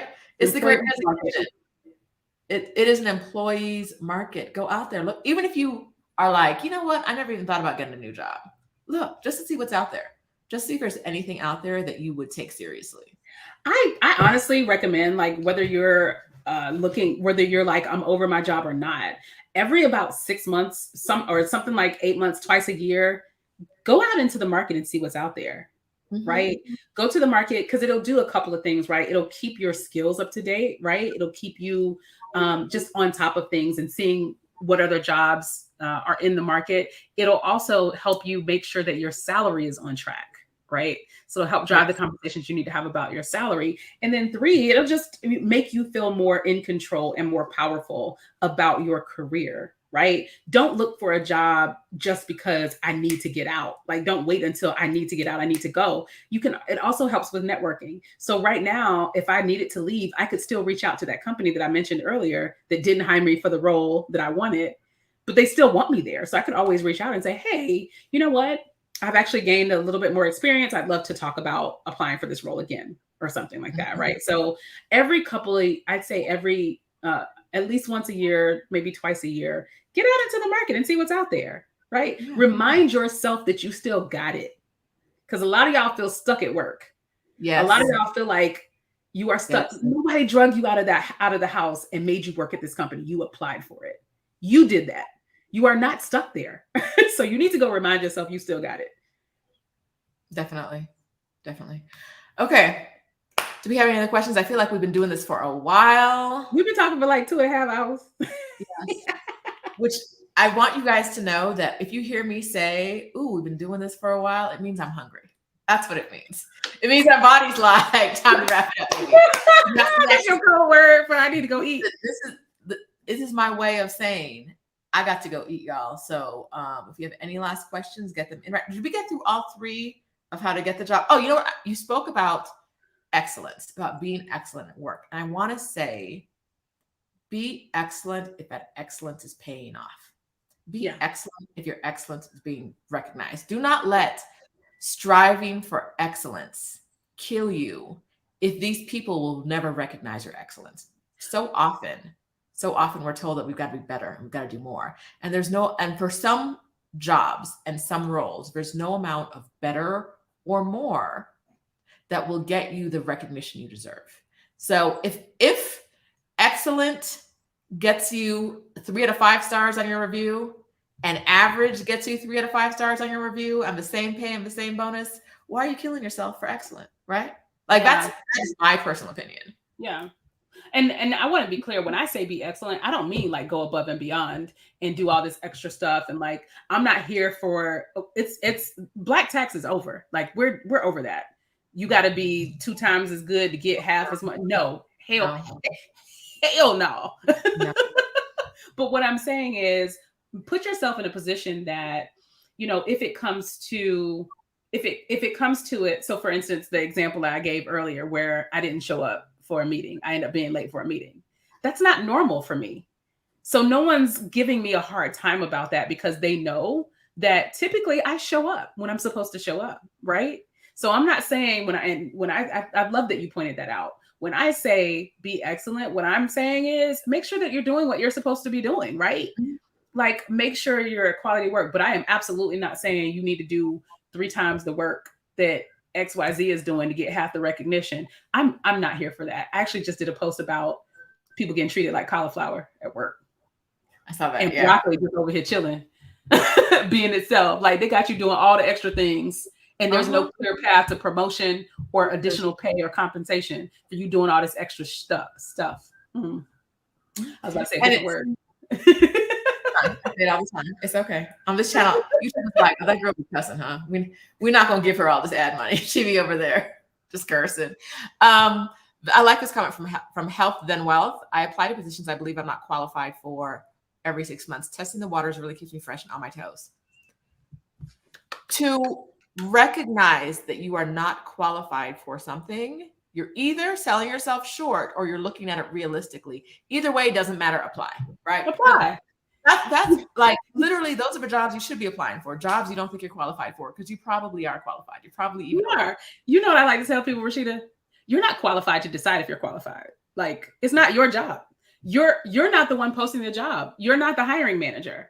So it is not, you are not qualified to decide if you are qualified enough for the job that I want, right? Because you may have some skills that I didn't think to put on this job posting. Right. You know what I'm saying? I hired a project manager who didn't have a whole lot of technical skills, but she had a degree in communication. That was never something I would consider. Like usually when we hire project managers, they have a background in either business administration, engineering, stuff like that, because of the problem solving focus, right? But she came from like journalism school. She had a background in communication. And I'm like, you know what projects fail? Lack of communication. I'm gonna holler at this girl. But if she had decided not to apply because her resume didn't match the job, didn't have everything that I said, then she never would have gotten that opportunity. So it's someone else's job to decide if you're qualified, dude. It's not yours. Mm-hmm. All right, friends. I think we got to wrap it up because truly, I'm like, where them chips at? What's going on? Okay. Thank you for being here at Libryia. Thank you so much, everyone. I'm speaking on a day of the Quick Commuting Conference. First day. You're speaking on day 1, 4/21. Okay.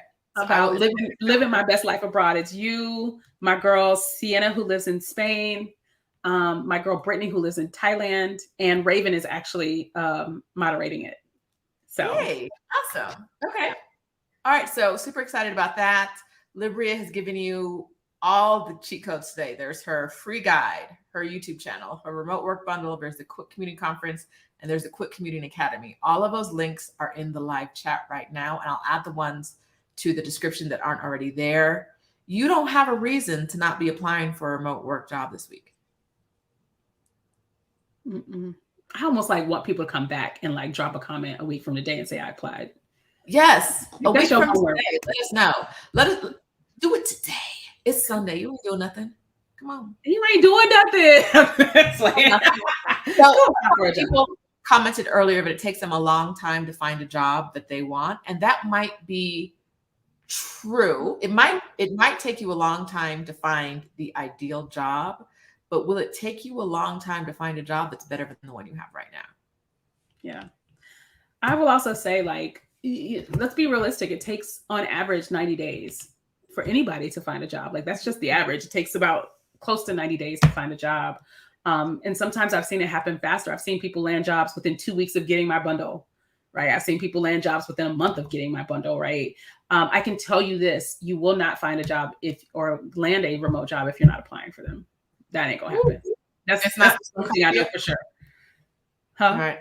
I think some of these people are treating the remote work, I'm typing and talking at the same time, treating remote work like I treat dating. Like, if you're not going to show up at my door, then I guess it's not going to happen, right? Like if I don't just happen to stumble and fall into a relationship, it's not happening. Yeah, I need y'all to, you gotta go for it. You gotta go after it. And it's not enough to say I applied for 2 or 3 jobs this week. Like, that's just not enough. Wait, Loving Your Joy says, I applied today to 3 while listening. And I'm talking about, yeah, girl. Good luck. Action. I'm so excited for you. Yes. And Jenny Bean, I just dropped the link to remote.co again. All right, y'all. We got this. Y'all got this. We talked about so much today. This was fun.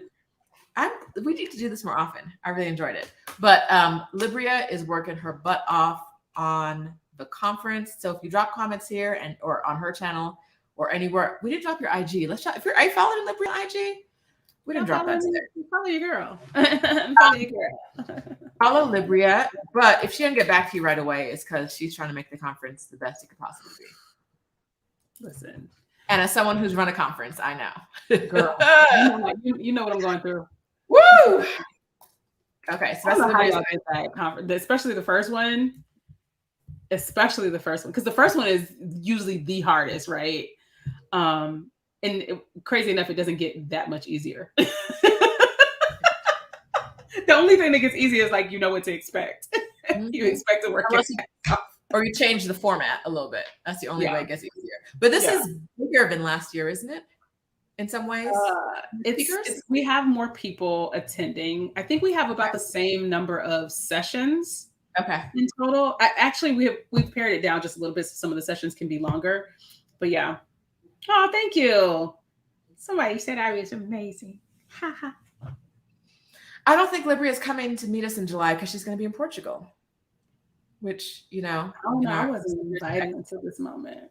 But it says it's an expat meetup. I'm not an expat currently, so that might. So it's really for anyone who's in. I never talk about it on this channel, but we are doing a meetup for people who are like in the Exodus Summit family. Oh, in July in Cancun, and you're definitely in the Exodus Summit family. So let me find. Yes, I am. Link. Since if you guys don't know, Libryia spoke at our first summit. I did. A link that works and drop it here. I didn't even know. You probably posted about it. Might have missed it. We have some Facebook groups where we shared it. Oh, but not that publicly yet. So it's kind of been sharing it. But this is the meet. No, do we need to talk offline? No, I think I almost broke a unspoken rule, which is we're not sharing it publicly yet, but we are sharing the group.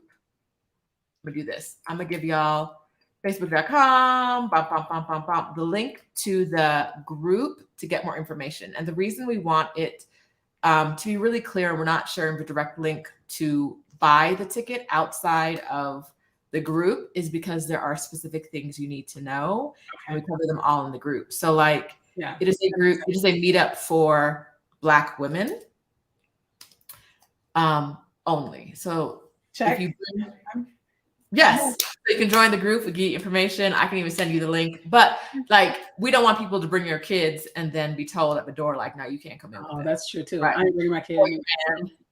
A woman the other day was like, I want to bring my non-Black friend. And I'm like, that's cool, but she's gonna be waiting for you in the parking lot. Like, I don't know what to tell you. So we can't keep her out of Mexico. She is welcome to come to Mexico. Yes. Your kids are welcome to come. I suggest you find groups of people who can babysit each other's kids. We're gonna be on a boat drinking and partying. Your man ain't invited. One time for spaces. Right? Yeah, y'all ain't have to put my girl on the spot asking, am I coming to this? I'm just playing. No, that's good to know. It sounds really good. Thanks for dropping the link. I'm going to check it out. Yes. I do plan to be in Portugal in July. So we'll see. Francis in here checking me, talking about I'm sharing. I'm not. I gave the link to the group, not to, because we haven't publicly released for sale the ticket outside of that group yet. But yeah, so there are, because community is really important to what you said before, Libryia. We want people who want to move abroad to have community, and we've been building this Exodus Summit community for a while, but we've never actually met up in person. So this will be our first in-person meetup, and we're super excited. Rashida and I have never met in person. We've known each other for so long. We have never met in person. So, but I feel like that's what life looks like for a lot of us right now. It's like very intentional. That's why when you said Portugal, I was like, let me actually look at some points and see if I can do this. How about you, girl, man? How about you? Me and Raven are going. I was trying to stop by Medellin sometime this summer to see Raven. So now I know, don't do it in July. So she won't be there. No, we headed to Portugal. Come through. All right, y'all. All right. Okay, everybody. Thank you so much. Thanks for being here. Thanks for hanging out with us. There was a lot of you guys here today, and I appreciate it. Must go eat, though. Must go eat. Thank you for your time, Libryia. Thank you. The conference is everything you hope it is. And I know y'all gonna get jobs. Show up. There, people are recruiting at the conference too, right? Yes. Netflix, Guidewire, Indeed, and there's one more. Remote. Remote is actually one of my favorite remote companies. I love them. They're such a great company. But yeah. So if you're looking for a remote job, you should be at the Quick Commuting Conference. Come through. Come through. All right, y'all. Bye. Till next time.